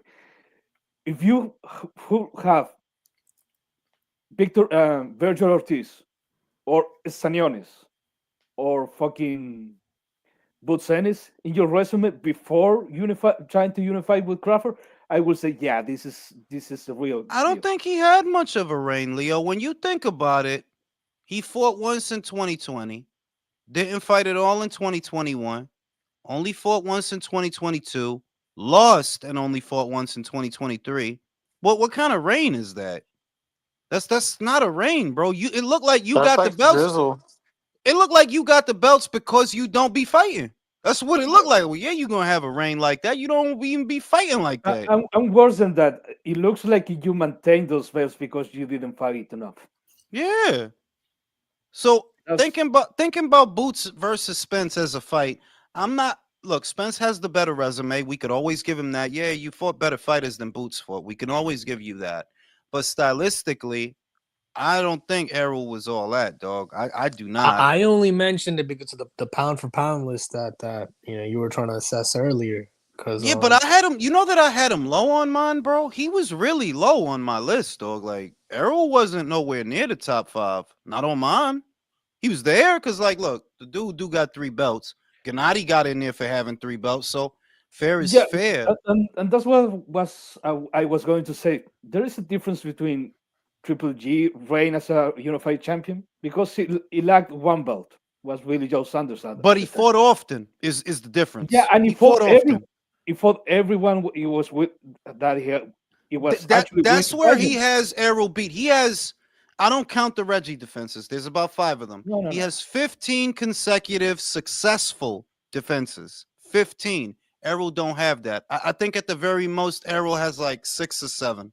At the very most. It's not really a lot. Not if you've been champion since 2017. That's not really a lot. I think if you're going based off of like how many belts they had or held, you can end up talking in a circle. I think if you spin it to the other side of what the pound for pound list means, what it means your skills, pound for pound. I think Triple G's skill set, power, pound for pound is way better than Errol's overall. So it makes way more sense having Triple G on the top 10 list than it would Well, Errol, when because Triple G was Errol's actually a pretty basic fighter. when Triple G was Triple G'ing, right? He was actually in my top 5. Why? Activity. Title defenses count towards. I say title defenses matter, and that you're having them. And it's not taking long for you to get out there and show your shit and beat the hell out of somebody. Like, yeah, Triple G was higher on my list than Errol ever was because of the activity. That's important. That you getting out there and you fighting. On my list, every year that you don't fight, you lose ground. You should, because these motherfuckers is fighting. Yeah. What the fuck are you doing? Yeah, and most of those guys were top 10 in the middleweight division. No, Mikey. Wait, so Ring IQ, if not to cut anybody off, but if Boots is able to get the next, let's say he, upsets do happen, but let's say he wins Saturday, and then he gets the next unification under 6 months. Does that put a plus point on him getting into your pound for pound list? Let me look at who's at the bottom of my shit right now. Hold up. Just to make sure, because I got the answer, but let me just make sure real quick. Does he have a good enough? Yeah, he would get in. He would get in. He would come in. He would. So let's say that scenario. He beats Stanionis. He beats Norman. Put your list up on the screen. Put your list up on the screen. What the fuck is Shakur doing there? He's not right. I haven't updated it yet. Kenshiro Taraji. No, wait a minute. No, wait a minute. No, he wouldn't get in. No, he wouldn't get in. He wouldn't get in. He wouldn't get in. No. You have Kenshiro. Yeah. Yeah. Because the list I was looking at, I still got Shakur at number 10, and I'm like, would beating that would be enough to bump Shakur off, because Shakur, you're not doing nothing right now. But Shakur already got bumped off. I forgot to add Kenshiro to my list. That Kenshiro's at number 10, and Kenshiro is a 2-division unified champion. He was unified at 2 weights. So yeah, you beating Brian Norman is not better than that. It's not. It's not. So he wouldn't get in, y'all. He would. Yo, speaking of Shakur, in hindsight, was he wrong not to take that top rank? That's what I think. No, I wasn't even going to talk about that shit. What I was going to ask was, do you guys think that he's in the wrong because he's saying Turkey offered him one number, and then he came back with a lower number? Who's the bad guy? Yeah, but you got overpaid for the last minute replacement fight. So that's how you feel. They're like, nah, dog, that's how you feel. You got overpaid, like, I gave it to you up front. I don't think Turkey's in the wrong, bro, because at the end of the day, let it go to purse bid. Let's see what your real market value is. That's facts. That is facts. I think, there is a precedent to be mad at Turkey if you're Shakur Stevenson. To be mad at that kind of low ball, I'm gonna say it's a low ball offer, but it doesn't really, it doesn't represent so much money. We're talking about Shakur Stevenson, but yeah, if you try to play your cards and go to purse, you might even get less fucking money. Yeah, that's what I said in the video. I did that. If this goes to a purse bid and it's just down to Matchroom and Golden Boy, no Turkey. Yeah, you might end up getting less. No, yeah, like on some real shit, like if you want to keep it a stack, is it bad business? Yes. Yeah, like that's some whole ass shit. But at the same time, that's the best business you're gonna find though. So how mad can you really be, bro? Like, where are you gonna go get more from? Hold up. Remember, I think when the card happened, because it was a last minute replacement, his fight not because it was his fault, but it was one of the weakest on that card. It was the weakest on that card, bro. And because of that, like in retrospect, Turkey's thinking like, yo, I gave you a big check for that, right? And I bought your opponent a house and whatever I paid him. So it's like, yo, on this next one, I might give you 75% of what, I'm assuming here. That's just, I don't know exactly what happened. But Second question, y'all. Just off of instinct. Do you guys think that fight is going to happen? The Zepeda fight? No. I don't. No. Real talk? No. And the reason why is no. Because the mic went out. Oscar it's that 55-45 split. Well, they haven't granted him that virtuoso. They want that. I don't think the WBC gonna give him that. Like, that's crazy if they give him that 55-45 for fucking. This is the WBC we're talking about. They changed the rules on a whim. Yep. How many promoters did Shakur kind of like burn as far as like what he's looking for in compensation? So Top Rank is one. He's with Matchroom right now. But I just don't get the impression that Matchroom is gonna bust the budget just for Shakur. I don't get that impression. Like, no, he mentioned Oscar. He said, Oscar, let's deal directly. So he's looking for Golden Boy and DAZN to put up the money for this fight. Yeah, but Golden Boy not gonna overpay him neither. They are exactly. not. So that's why it's not gonna happen. Julius, I think there's a legit possibility for Shakur to drop that belt. You think he'll drop that belt? Yeah, because it's not gonna like Matchroom's offer, and it definitely is not gonna like Golden Boy's offer, because I don't really think Oscar is really trying to make that fight. Me neither.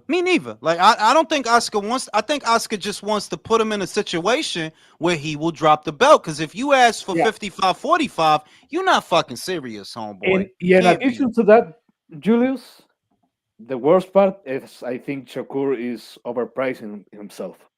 So, yeah, I don't think that fight is going to happen and Shakur is going to drop that belt. Second question, y'all. Different subject, different weight.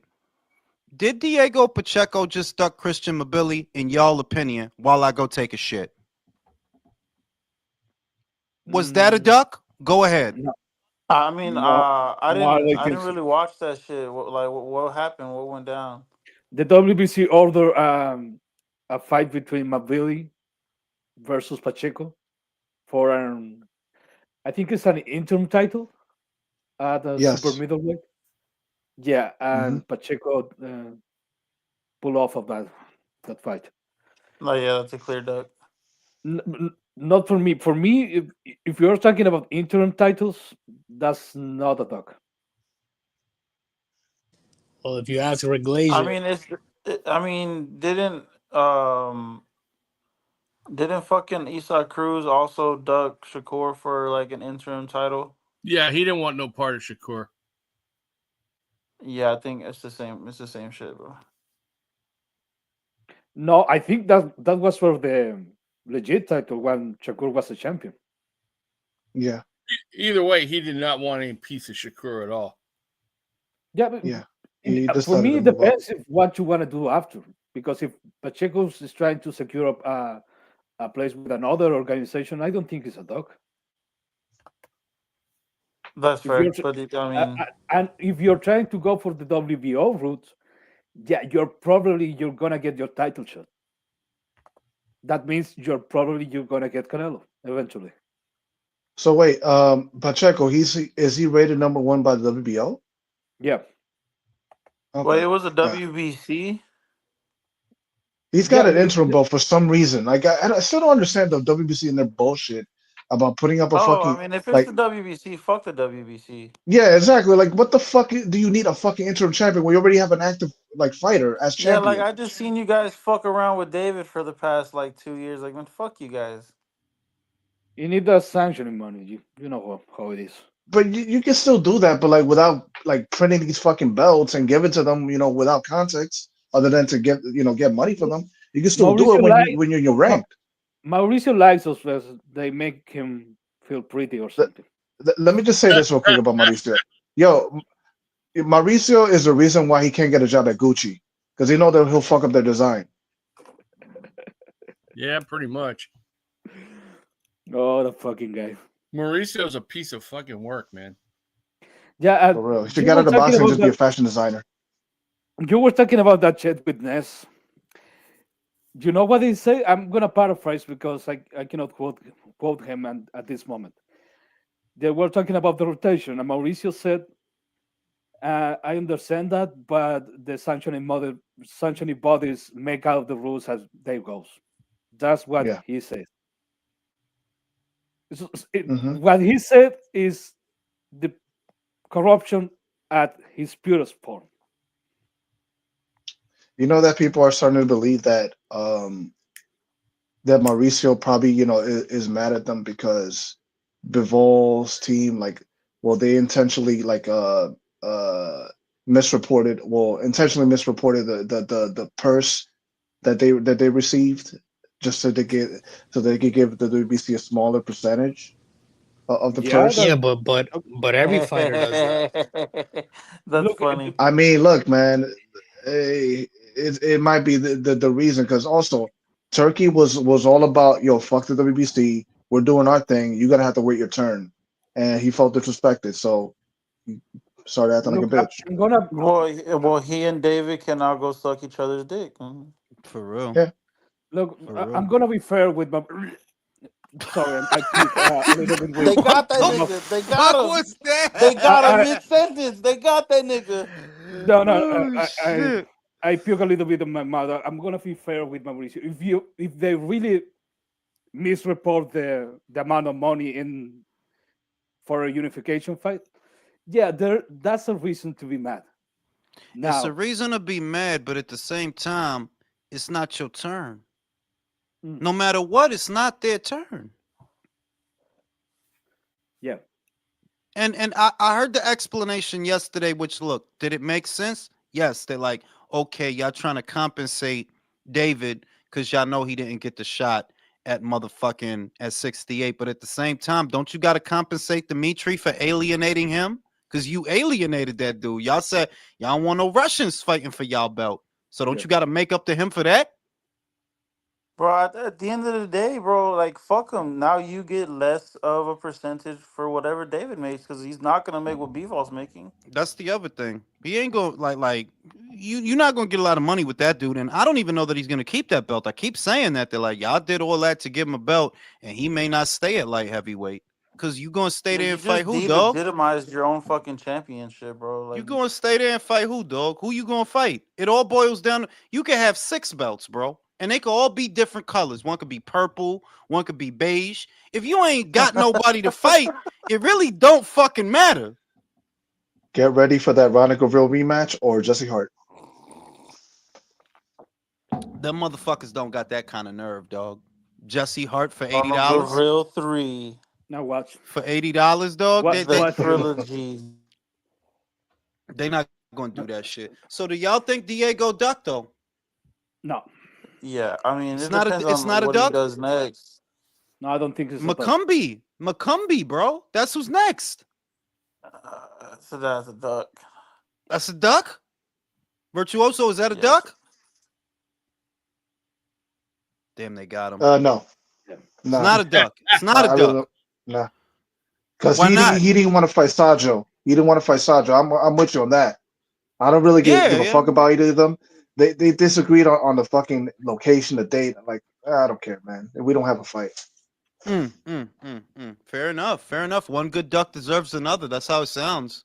If you could duck Sajo, I could duck you. Unless you not ducking, then neither am I. Right? That's how you could do it. I mean, yeah. Shit. You know what I'm saying? I like the McCumbee fight. I ain't gonna front just because McCumbee's a wild ass dude. So I know he gonna try his wild like to fight. McCumbee gonna try. He probably gonna get knocked out real bad, but he gonna try. Yeah, but that's all right. Mabilly's fucked. Mabilly's fucked though. He's the one that's fucked out of all this. Because who you gonna fight now, dog? You gonna fight? You don't got nobody to fight. Once again, same argument. It all boils down to the opponents. You could be WBC intestine, international, intergalactic. If you don't have an opponent, it really doesn't fucking matter. Intergalactic. You could be intergalactic, bro. You could be Galactus out there, bro, with the big fucking head. Don't matter if you ain't got nobody to fight. Yeah, Mabilly is waiting for a vacant title, I think. Yeah, but U.S. super middle, my guy. Canelo ain't about to retire. He got a 4-fight deal. Yeah, He got a 4-fight deal. Things can happen, I think. Bro, he's going the WBC route. They not stripping Canelo for nobody, dog. New one. Your best bet would have been to fucking deal with the IBF. Their darling fucking David. They're not gonna strip him for nobody, bro. No. But okay, wait a minute. Wait a fucking minute. Why don't you think Canelo will not fight Mabilly? Oh, he might. That's your best bet. But Canelo will beat Mabilly. Canelo will beat Mabilly. Oh yes. Yeah, for a good amount of money. Yeah, he's gonna out Mabilly him. Oh yes, like he, bro. You was struggling with a one-handed Sergey Derevyanchenko in his late 30s, bro. Canelo will beat you. He might stop you if you stand in front of him the way you be standing in front of people. He might stop you. So, and I could go for that, by the way. That's not a bad fight, by the way. Mabilly versus Canelo, not a bad fight. That's a good fight. Good fight. No, the thing is, I don't think you can go with the mandatory position and trying to force a fight with fucking Canelo, because Canelo don't give a fuck. He's gonna drop the fucking belt in the air. Yeah, if you're trying to make him, to push him for a fight. But I do think he can negotiate a fight with fucking Canelo. Because Canelo has a 4-fight deal, so he's gonna have to fight somebody that. Look at who they mentioned. They mentioned Sheeraz, bro. They mentioned Sheeraz as a potential opponent for Canelo. For fucking Sheeraz, give me Mabilly, bro. Hamza. Fucking cum shot. Yo, this Saturday is the Ben Whitaker Liam Cameron fight, or that's I think that's this Saturday. That's 175 though, bro. That's light heavy. Who do you guys have winning that fight? Bro, the shit is so soon. I'm gonna be real. Let me say this. I already sold my stock on Ben. I already sold it. If you really was for real, Whitaker. Yeah, I quit. Ben, he's not, to me, he ain't gonna be shit. He is not gonna be shit. Because you ain't Ben Whitaker, el pendejo este que siempre está haciendo toda la vaina instead of fighting. To me, ponlo tú, every good or great guy, regardless of his weight, this early on, come on, man, you supposed to be winning these shits. These the easy shits. You supposed to be winning these shits. It's the beginning for Ben Whitaker, dog. And you already going through shit. And you already going through shit. So that you guys have him getting stopped? It's not that. It's that even if you win, even if he wins, you shouldn't need 2 fights to beat Liam Cameron once. You should not. No. You shouldn't. No. Imagine if Bivol had the fucking two fights for a fucking Liam Cameron kind of guy in the beginning of his career. Or better Bev. 2 fights with a Liam Cameron. Like, I already sold my stock, bro. I don't even care what happens on Saturday. I know you ain't it. All that showboating. Intrigued. It's a good fight. It's a good fight to watch. But what I'm saying is, even if Ben win, I already sold my stock. I already sold it. It'll take a hell of a motherfucking thing for me to believe in that guy. You've been shaking. Is that the main event of the card? Yeah, you've been shaking and shimmying and shaking your dick in people's fucking face instead of fighting, bro. Fuck is your problem? Yeah, people started complaining, bro. Like, what the fuck are you doing, bro? Yeah. His whole demeanor changed. Motherfucker's Diddy, wearing a shiny suit. Motherfucker was doing fucking spirit fingers in the fucking shit. Like, well, what's the matter with this guy? Like, you supposed to be fighting, my guy. It's not necessary for a boxer to be an unbeaten fighter or even a world champion, really, to make a successful career. Look at fucking Derek Chisora. But Ben Whitaker is the kind of guy that is going to try to go to the contender level, is going to get cut. He's going to get cut. Absolutely. Absolutely. Wait, Virtuoso, who do you have winning on Saturday? Ben Whitaker or Ian Cameron? I really don't know, but I would, if I were to guess, I would say Whitaker. No, and I here's know the other. I know Here's the other thing, Boxer's gonna guys. bolster their way for this fight. The Peacock deal is done. So if they think that I'm gonna go on fucking Triller or whatever and buy that shit, they could suck my fucking dick.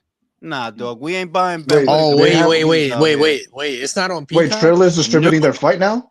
Yep. The Lauren. I thought that Price versus Jonas was gonna be on Peacock like the rest of the fights. It was not. No. I had to go on Triller and buy that. It didn't cost much. Wait, you had to buy that a la carte? Yes. Oh man, forget it. I'm just then. telling you. Then you. Wait. That's the same. That's the same company that owns Fight TV, right? Yeah. Them. Okay. I bought it off. It didn't cost a lot, but I'm saying like, yeah, I'll buy a unification with them. But bro, what I look like out here buying Ben Whitaker fights on a Saturday afternoon, dog? Man, suck my dick, Fuck B. that. To see him doing this bullshit, like, nah. We not doing that, bro. We not doing that. Fuck that. Forget shit. I even brought it up, bro. I thought it was gonna be. Damn, I was going with nah, bro. Do this shit. Nah, bro. Forget it. The deal is done, bro. The deal is done. Like, I didn't even realize it till I went to see Price versus Jonas. I'm like, where the fuck is Price versus Jonas? And it wasn't on there. And then I'm like, you know what? Let me check on Triller. And lo and behold, it was right there, like $19. Like, so I'm not paying for that bullshit. Fuck. Nah, I'll save that for the toll to Jersey. I'm saying, dog, like they bugging, like, yeah, we ain't buying Ben Whitaker pay-per-views out here. And I'm just saying that any blue chip prospect, any great young up and coming Olympian, right? I never seen any guy that went on to be great have to fight a Liam Cameron 2 times. I ain't ever seen that. So, you know what I mean? Do you think Frank is trying to some way somehow fast track Sheeraz to a Canelo fight because maybe he has some doubts now? Yeah, that, after that Adames fight, absolutely.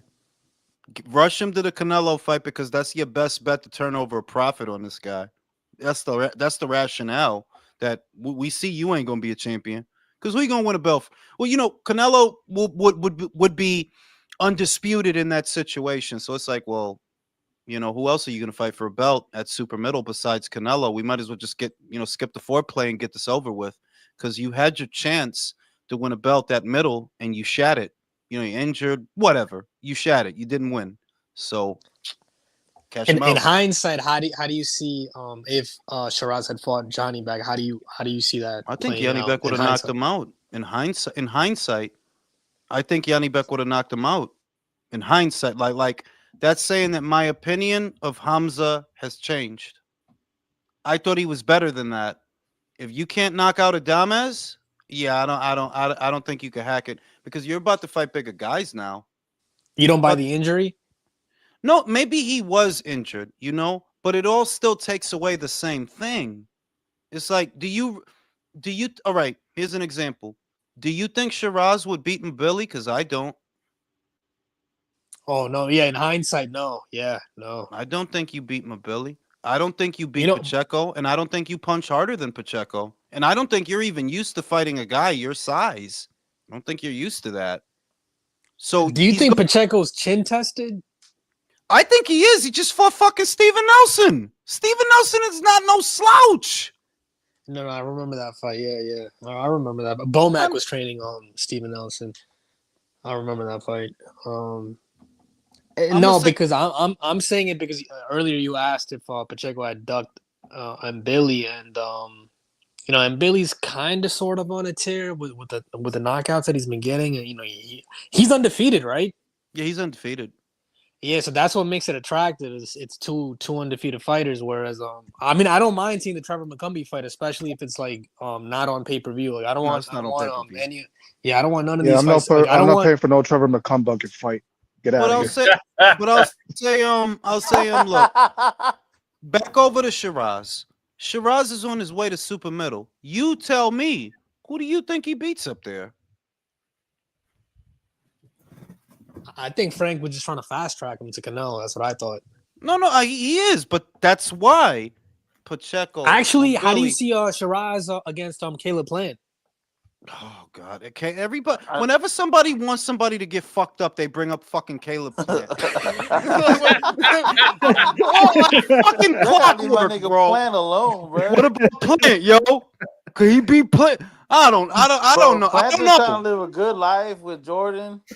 It's always the same fucking thing, How many of you guys saw Berlanga's interview with those two podcasters? And he said he's going after Munguia instead of Caleb Plant. Look, it's smart. It's smart. The Munguia fight is bigger than the Plant fight. It is. Mexico versus I Puerto don't think Rico. so. I think. Bro, come on, bro. Plant was on pay-per-view after Canelo. It didn't sell nothing. The Benavidez what about the fight. bad blood, the tension that's already there? Come on, though. Like, come on, bro. Like, look, I like the fight, my dude. I like the fight. Don't get it twisted. Like, I like the fight because Caleb is a better boxer, but he has a shit engine, right? At the same time, Edgar is trash. No. Check this out though, but Munguia got knocked out by bro, somebody that he was supposed to be convincing. Bro, if you got a Mexican and a Puerto Rican fighting, they're gonna buy it, bro. I'm telling you, they're gonna buy it. They're gonna buy it. And Berlanga's gonna go to Vegas to make it happen. I think so, bro. It's the look. Compared to the Plant, don't got fans like that that's gonna buy a pay-per-view, my dude. Not like that, nah. All right, so then who do you have winning that fight? Not that it's a significant fight. Plant more has like a cult following. Yeah, like Plant is like Immortal Technique fans. It's like they're like, yo, you guys remember in the All Access against? Hey, Canelo, I like Immortal. I didn't say nothing bad. I'm just saying it like, yeah, he got like a fan, some guys. Yeah. You got a few people. I remember. When I'm in the gym, bro, I don't be listening to Immortal Technique, dog. I might listen to motherfucking Belinda Carlisle. A nigga whose real name was William. Right? Like I'll listen to Belinda Carlisle or Joan fucking Jett before I listen to Immortal fucking Technique and his depressing raps. So if Munguia gets his victory on the Canelo undercard, who do you see winning, Berlanga or Munguia? Munguia. Like Munguia. Without a shot of a doubt, or it's like 60-40? I don't have a doubt in my mind he'll beat Edgar. I don't have a doubt in my mind. That was an accident. I'm not, look, ain't no cocksucking, ain't no bitch. That shit was really some fucking, a French guy want to fight?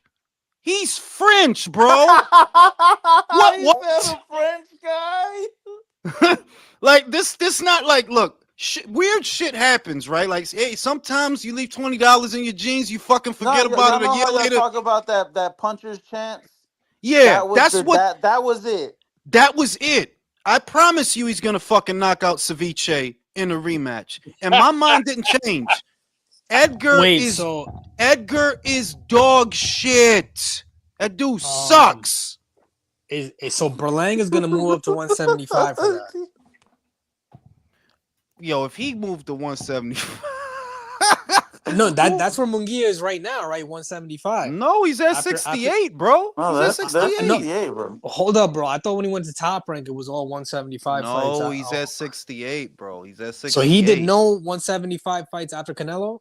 Not to mine. I mean, not at Top Rank, no. You been at?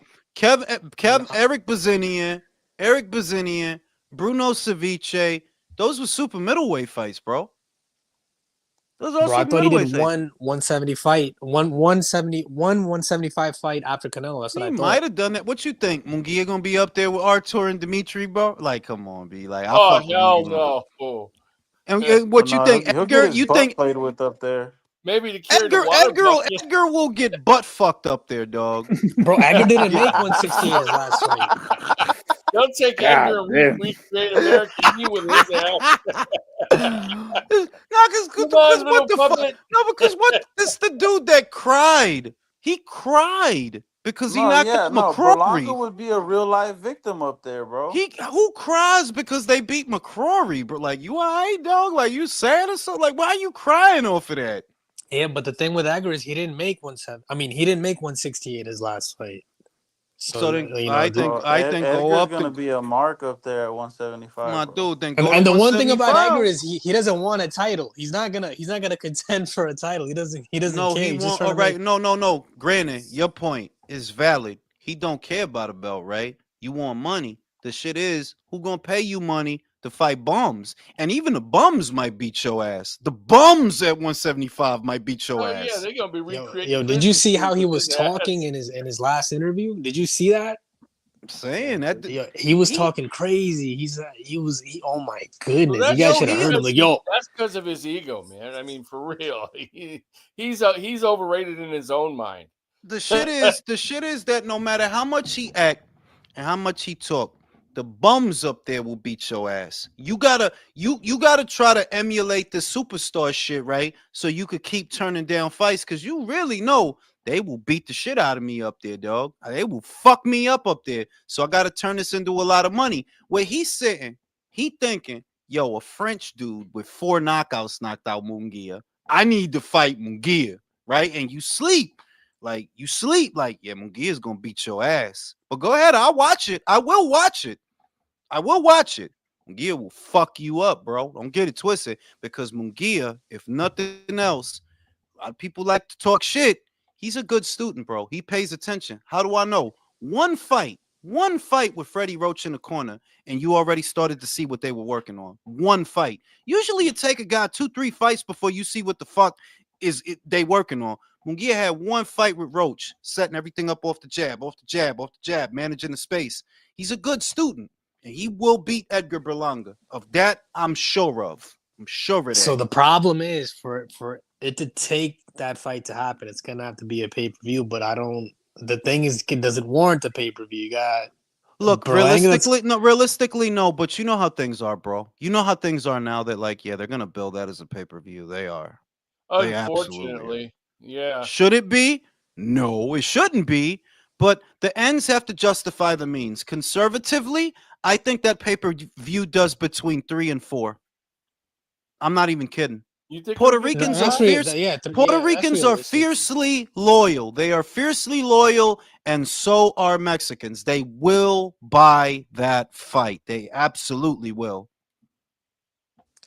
Speaking of PR, we forgot about Xander Zayas at 154. He'll be all right. I think he's gonna beat Sebastian.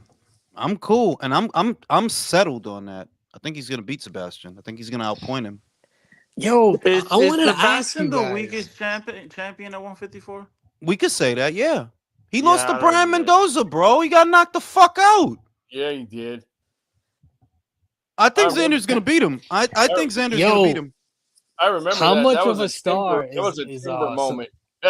How much of a star is Sebastian Fundora that his sister was like, yo, don't do the face off, don't do the that face shit was off. Crazy, dog. Yo, bro, them optics was crazy. Like, you really gonna let your little sister handle that, bro? You ain't like, you can't talk.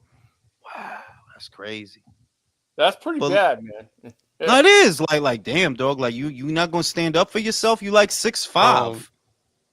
The thing about it is, guys, like I used to I listen to the Boxing Voice some mornings. It depends, right? It really depends, because a lot of the callers be kind of stupid. No disrespect, you know. You think? A lot of the callers. But Ness said something that makes a lot of sense. I think he says something like, yo, it's all about the names. It's all about the names. Or something along those lines. He says that, right? And initially, like, I didn't want to gravitate towards that, but he is right.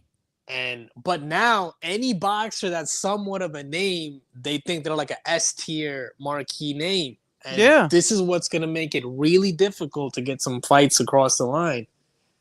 Like, I'm not gonna even take a picture with you. get out of my way. Yeah, I mean, like you got too many Chiefs and not enough Indians, bro. That's where the shit is at. Every boxer now think they gonna be the next it, and it's like, nah, you not. Let me look at the Brian Norman shit was a good example with Boots. The De Los Santos shit that's going on right now, that's another. It's like, bro, you are Edwin De Los Santos. What the fuck is going on here? You are Edwin. Did you forget you're Edwin De Los Santos? Fuck is your... You better go fight fucking Keyshawn. You see anybody else offering you a title shot? I'm not justifying what he did, but I guess come a weight class down and then come off of that much inactivity, I guess. What weight class down? His last fight was Shakur at 135. He ain't fought since then. You know what I realized what it is? Is a lot of these dudes are realizing that I'm gonna be used as a measuring stick to show how good of a fighter you are over another fighter. So they're trying to cash in on that. It's that they don't believe in themselves. I said it in a video I did. Well, they know their place. They just don't want to. They don't want to assume because if you like your chances, you say, man, look, man, just give me a big fight and I will win that motherfucker. That's the mentality motherfuckers. Yeah, they know their role. They just don't want to assume the position. Now they know they're gonna lose, so they ask for more money. Like, look, motherfucker, if I'm gonna lose, I need some more. I need some extra off the top because they know they're gonna lose. You think they'll get him a Gary Antoine fight to make up for the Shakur fight not happening? I mean, the Keyshawn fight. America. Hold on, bro. I was talking. The big problem is too many fighters in America, at least. Some other places, but mainly America. They're in too much of a rush to be the star, and they want the big money without putting in the development and enough development and work. You know? Well, that and motherfuckers look, because the shit is, if you look at Derek, who's the greatest example of a successful career as a gatekeeper, right? He just built out of some tough shit. He has established a brand to where people know that whenever he fights, they're going to get action, whether he wins or loses. Rosado. Another one. And he's coming back, by the way. He has a fight coming up in Miami. Whereas a lot of these other guys, they don't want to be that, but it's like, Brody, you're not going to be a star. That's reality, bro. Like, you're not gonna be pound for pound. A lot of that shit ain't gonna happen for you, bro. So the thing with Chisora is he's kind of clawed back to contender status a couple of times. I can't he's ultimately a gatekeeper, but there's been a couple of times that he's clawed back into contender status. I think right now, no, literally, he's a contender now. Yeah. He's fucking IBF a lot mandatory. Of these dudes just haven't been woken up and told them that Santa Claus isn't real. That's all it is. That's the shit I'm saying. That like, if you approaching your career where you thinking you gonna be the main Pop-Tart, nah, homie, you got to be real. Get out there, fight your ass off, and make sure you get more fights. They all want to be AJ or Canelo, but they're really like Tezoras and Whites. I think Tevin understands that. Tevin Farmer. Why? He got 3 losses back to back, right? But he fought his ass off in all of them fights. And he took them fights. You see what I mean? That you lose to Muratalla, you take a fight with Zepeda. That's not an easy run of fights, but he took it. Then he took the rematch. He got his ass whooped, and then he got the rematch. No, I think Tevin Farmer is a He understands that, like, yo, dog, if you gonna get money, that's what you gotta do, because you're not gonna be the head enchilada, bro. Like all that dreaming and all that fairy tale shit, that shit not gonna happen, dog. We need more Derek Chisoras, fucking Dillian Whites, Gabe Rosado. Farmers, bro. I agree. Sometimes you cannot. Oh, go ahead, Leo. No, sometimes you cannot be the main Pop-Tart. Sometimes just want to be a tart.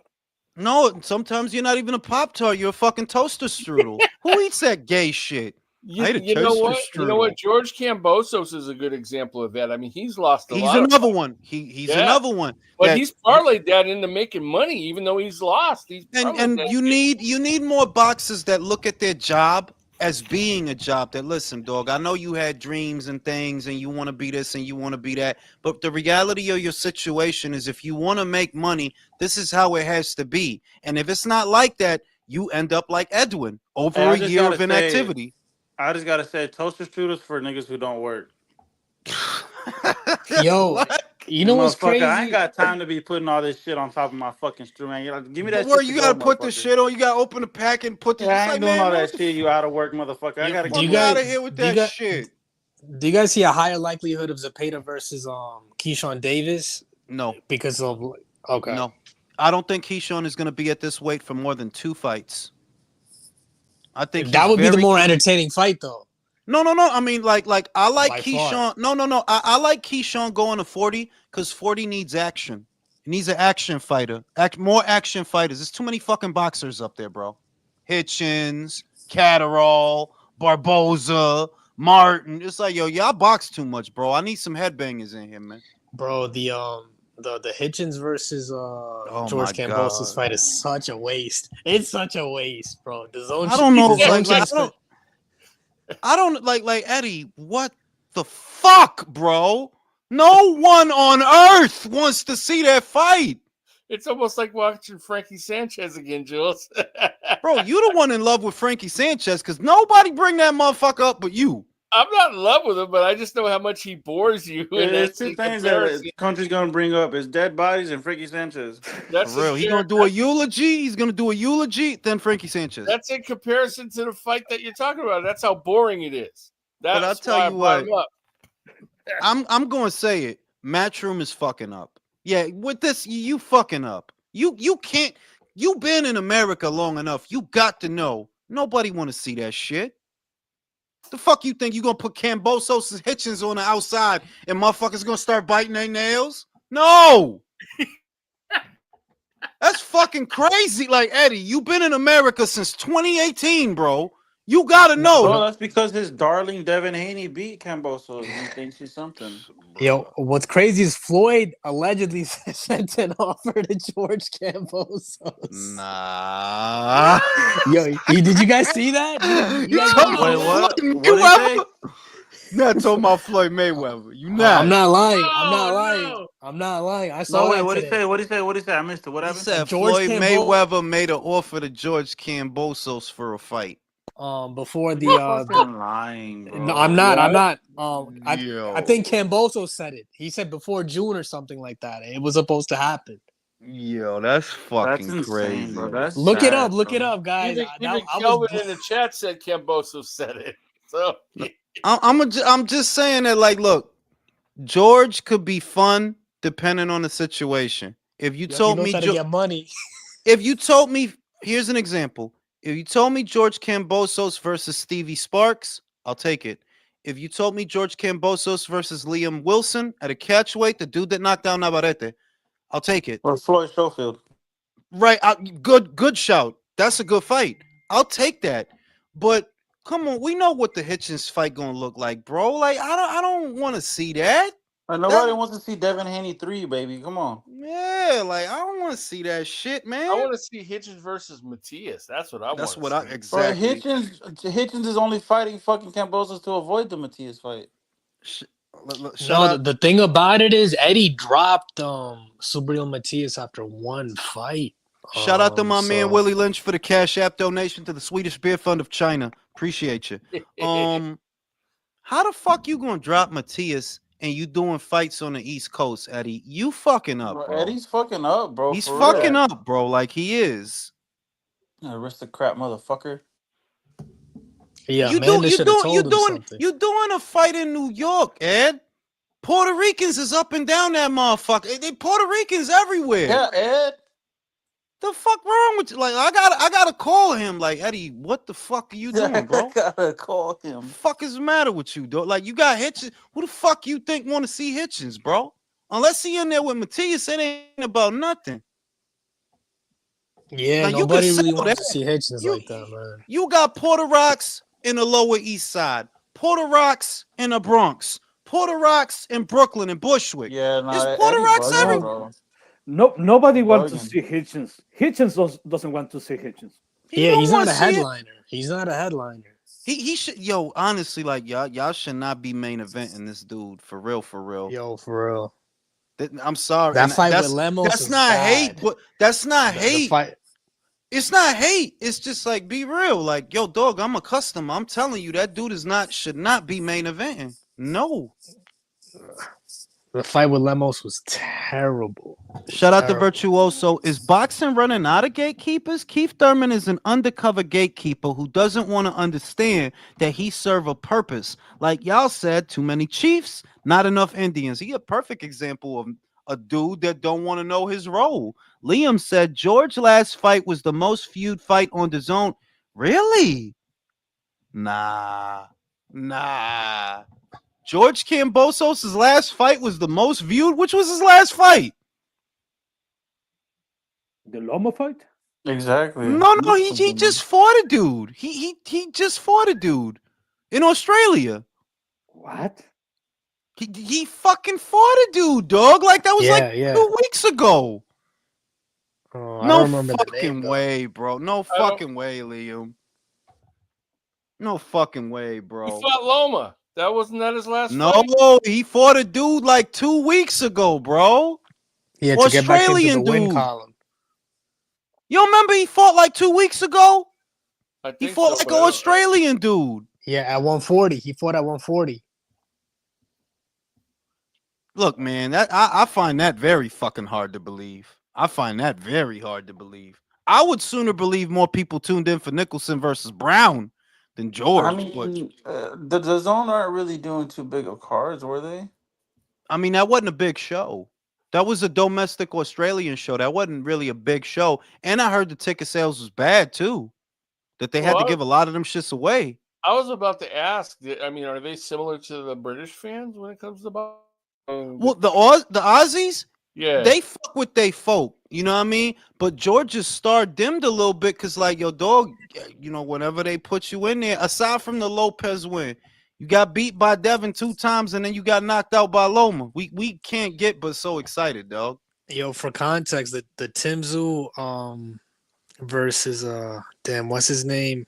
Joey Spencer. The guy from that was an $80. That was an $80 Australian dollar pay-per-view over there. But did you see how many people showed up, bro? Yeah. The shit with Timmy is they get their money's worth with Timmy. Don't you see? They get their money's worth. Like the fights that he had that was down there, you know, we know what happened while he was up here, little run of bad luck. But you think about the fights that he put on for his Australians, right? The Tony Harrison fight, the Mendoza fight, the Jeff Horn fight years ago, the Inouye fight. What I notice about him is, if you paid to see Tim, you're going to get your money. You will get your money's worth. Look what he did to Joey. He beat the fucking shit out of Joey, dog. And he did it in a way where you could enjoy it. Yeah, you know that he's going to get fucked up or he's going to fuck someone up. Yeah. Hey, Jules, he fought Jake Wiley. I fucking know that. And you know Jake Wiley got a Matchroom deal off of that, right? Did he really? Yeah. Because he did good. Eddie liked him. He signed him. But you let Subriel Matias go. Wow. I don't know what the fuck going on anymore, dog. The hometown curse, Jules. The hometown curse, man. I'm telling you. Shout out to Liam. George posted the analytics on his social media. Wow. I'm not calling you a liar, Liam. So don't take it that. I'm not saying you lying. That's crazy to me, dog. That's crazy. But I tell you what, bro. I'm about to go to sleep. And like I said, I'm going to spend most of tomorrow outside. Most of it. So I'm probably going to upload one episode of the relay in the afternoon, and then I'll go live again at night for the late night talks. I see y'all motherfuckers on the next one. Have a great night, Take Joe. care. Have a great night, fellas.